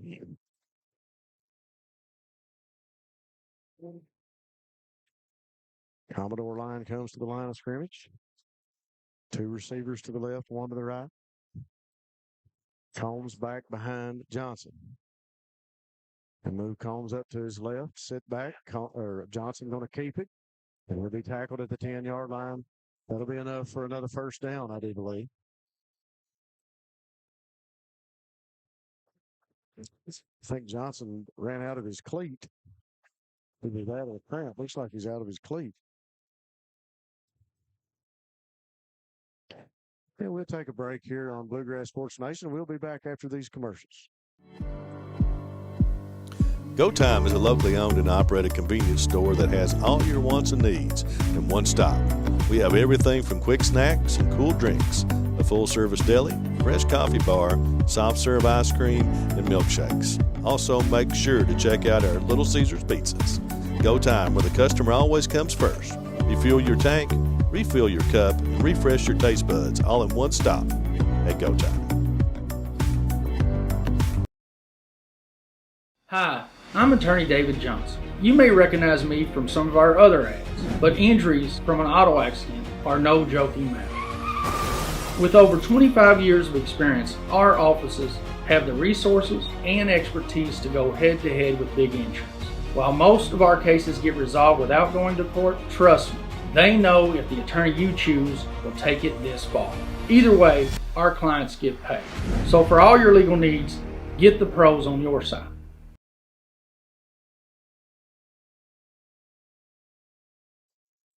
Folks, we are back from Jackson. Prairie Central in the lead, 45-27 over the Bobcats in the 2024 Honey Bowl. Bobcat defense on the field once again trying to keep the Commodores out of the end zone. Commodores are doing a great job here controlling the clock, keeping the ball on the field in the running game. Like you said, no need to go through the air. We got a backup quarterback in there right now. Give to Combs. Combs with a stiff arm. And he dragged one defender out of bounds up around the 5-yard line. I think A.D. Johnson went out of the game, maybe with a cramp. Looks like number 18, that is Parker Maggard, the freshman quarterback, in for the Commodores.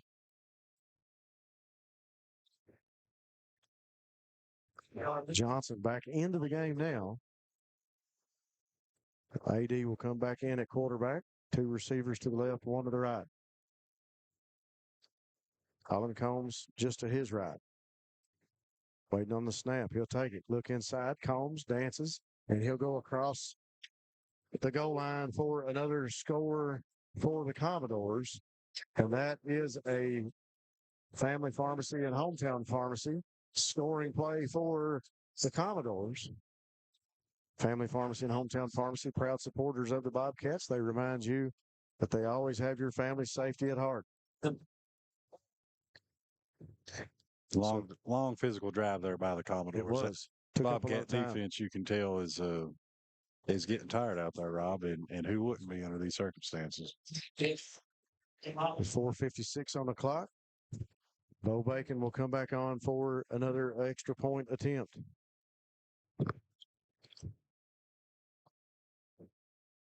Kick is up. And it's good. So another kick by Bo Bacon is good. That'll make it 52-27 with 4:56 to go here in the fourth quarter. Still get a running clock, but sorry. Yeah. So the Commodores are the commanding lead here in the fourth. We talked about that very important first quarter, Eric, when the Commodores came out and went up 3 scores, 21-0 early on the Bobcats.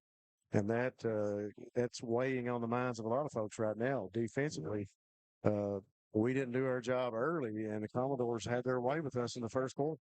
Yeah, and it hurt really bad for them to come out the second half and on the second play just have such a long scoring play. Kind of zaps it out of you, and the momentum switched quick to the Commodores, and they have controlled the ball game offensively from the first quarter on. The Bobcats with flashes of success and able to come back and get it within a manageable point total there at one point. But like we mentioned earlier, every time the Bobcats would claw back, Prairie Central was there with an answer and another 6 points.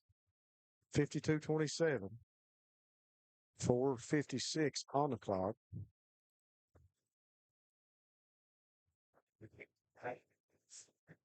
Back deep for the Bobcats is Thomas, and let's see who's on the other side. That's not John Carter.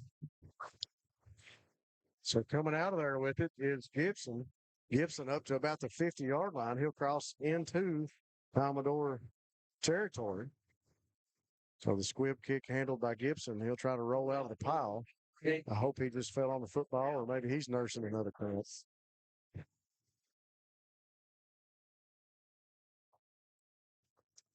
Looks to be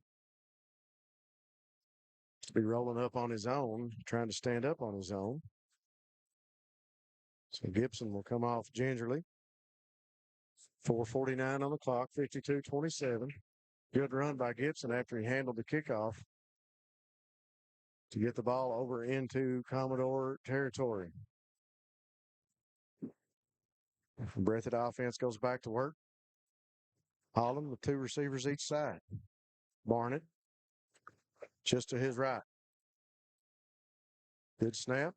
Rides Barnett up inside on the first man through on the handoff, and he'll stretch this one out up to right around the 41, 42-yard line.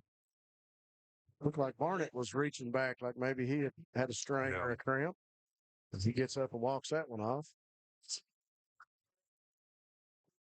Barnett's a good-looking athlete. Like you mentioned earlier, I wouldn't care to see him get a few more touches per game. Same set, 2 receivers each side. Going to give to Thomas, and he's got a running room. He's out in green grass. He's still on his feet, and a big long run into the end zone for the Bobcats.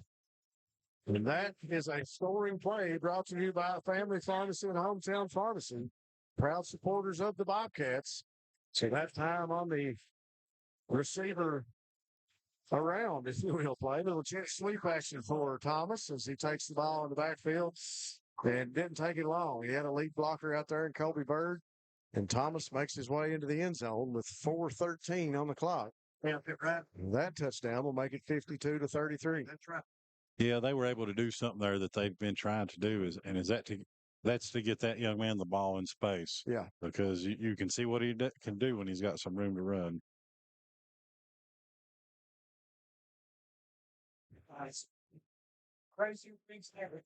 So here we go on the 2-point conversion. Barnett lowers his shoulder, and he rolls in for the 2-point conversion. So that'll make it 52-35 with 4:13 on the clock. Still some time here for the Bobcats trying to make this interesting going late into the fourth quarter.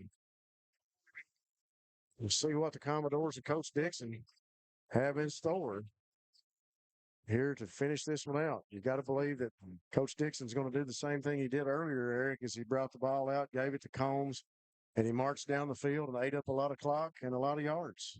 Yeah, right there on that scoring drive, it looked like the Commodores had kind of put some players, like second team might have been. Yeah. You know, there were some clean jerseys out there on the defensive line.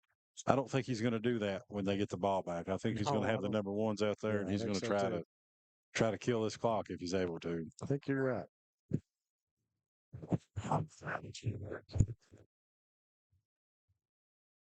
So the return team out on the field for the Commodores. Set for some more action. Look like we've got Watts.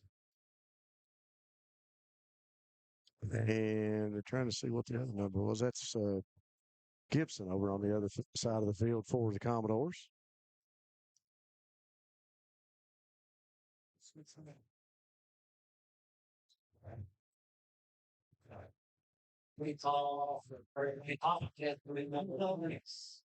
Still got time. So Terry will spot the ball. This time he uses the tee. Looking to kick this one deep, I would say. 4:13 on the clock. Score is 52-35. Commodores with the lead. So Terry comes on for the kickoff. And the squib kick takes a good bounce and picked up by the Commodores.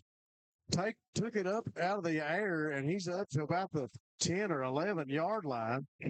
As that backfires, the squib kick did not work for the Bobcats. It was tipped and went into the air, and one of the Commodore players able to pull it down and run with it. Nobody there waiting on him. Did the ball travel 10 yards? It looked like we touched it before it did. It may have. I'm not for sure. It's really close.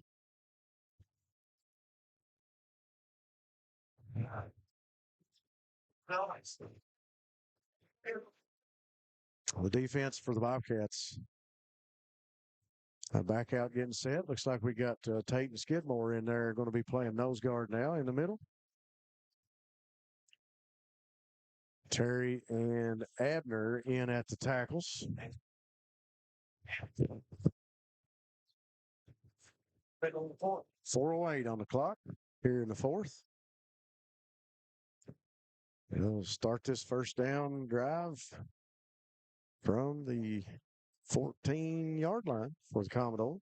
First down brought to you by People's Bank of Jackson. Give to Combs again up inside. Finally brought down by Barnett, Terry, and Spencer. So still a lot of time on the clock. Perry Central deep in their territory. 3:53 right now. Combs with that carry. Yeah, I expect the Commodores to use every second on the play clock. Yeah, I do too. They want to milk that clock for everything it's worth right now. It's on their side, so they're going to try to run it down as low as they can with each play. Yeah, there's no reason to get in any kind of hurry right now.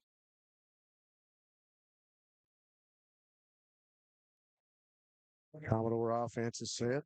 One receiver each side of the field for Johnson.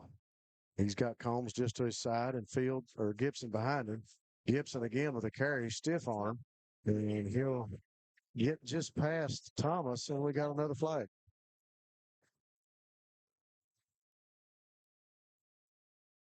Holding on the Commodores. That'll bring that back from the spot of the foul, I believe.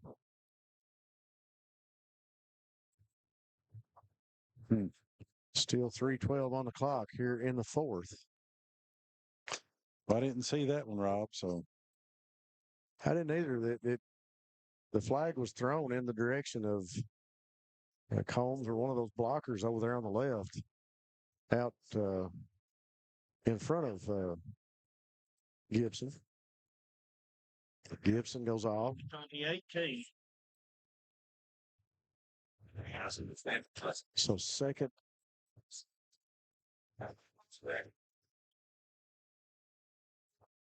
down with 2:59 on the clock. And they're in no rush to run this play. When they will let the play clock run down, it's down to 10 now.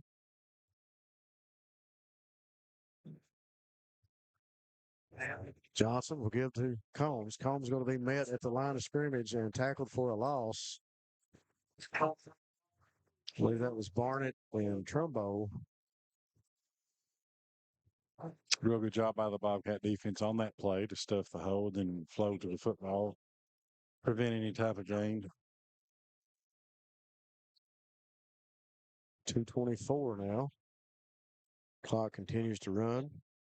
Commodores again in no rush. A.D. Johnson will bring the play out to the huddle.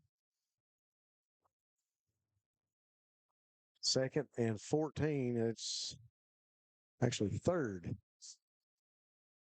and 14 for the Commodores.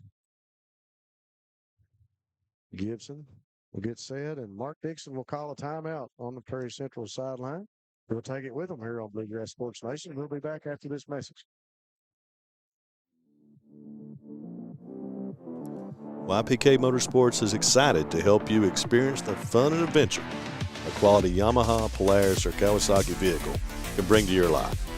Now with 4 locations, YPK invites you to see our great selection of ATVs, side-by-sides, dirt bikes, and more.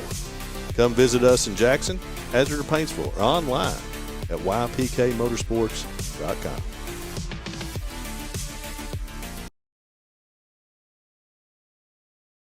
We're back, folks. Prairie Central with a commanding lead, 52-35 over the Bobcats here in the Honey Bowl.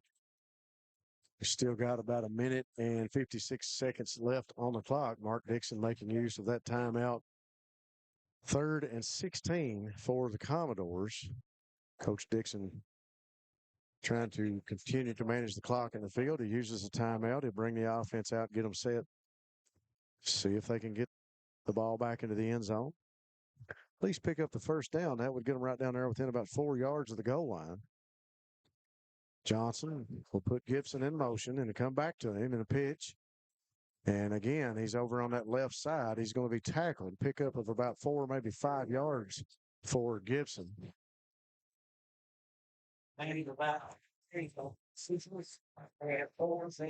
Rob, seems like all night long on those sweep type plays, we've had a defender really close to making a tackle, just not quite able to get there before they can get the corner.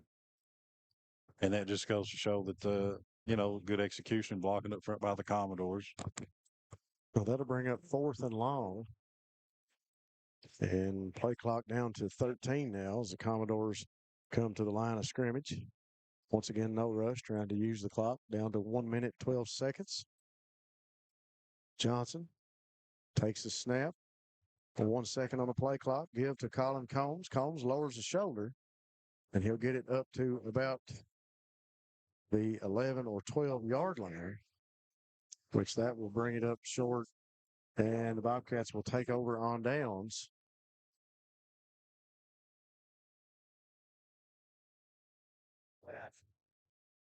Got about a minute here for the Bobcats to go to work, and they will take over with a People's Bank of Jackson. First down.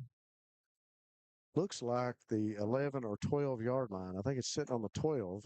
They'll be on that right hash deep in their own territory. So even if they didn't get the ball in the end zone, smart play calling as it puts the Bobcats back against the wall. Holland sits back, throws short with a little screen. Going to be caught, but I think it's going to be, if they call it incomplete, they're going to say he caught it, but they're going to mark him down at the 13-yard line. That play did not help the Bobcats any at all. Just moves the ball over to the left hash. Holland will go back to work. 2 receivers this side, give up inside, and that's Gibson. Gibson stretching out there, and he'll bring it up to about the 19-yard line. Short of the first down, but there's only 15 seconds on the clock. If the Bobcats will try to get one more play, 10 seconds. And that will do it for here as they won't try to get another play off. Final score here from the Holcomb Athletic Complex is 52-35. Bobcats fall to the Commodores in the 2024 edition of the Honey Bowl. We'll take a quick commercial break here on BSN, and we'll be back after this message to wind this one up. Jackson Physical Therapy is your locally owned and operated physical therapy clinic, serving Jackson and the surrounding areas.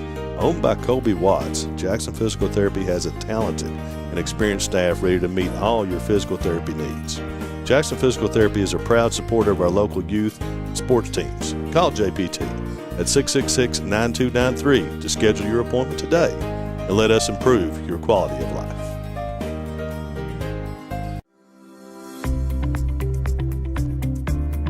People's Bank is proud to continue to invest in the Bluegrass State. Our team has years of experience right here in Eastern Kentucky. By partnering with People's Bank, we provide solutions, not just products.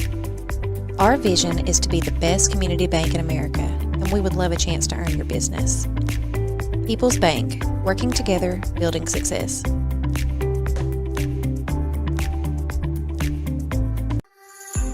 Family and hometown pharmacies have been serving Breathitt County for over 20 years and are proud to support our local athletes. They are hometown owned and operated by Portia and Everett Dunaway. Portia and Everett want you to know that family and hometown pharmacies are here for you.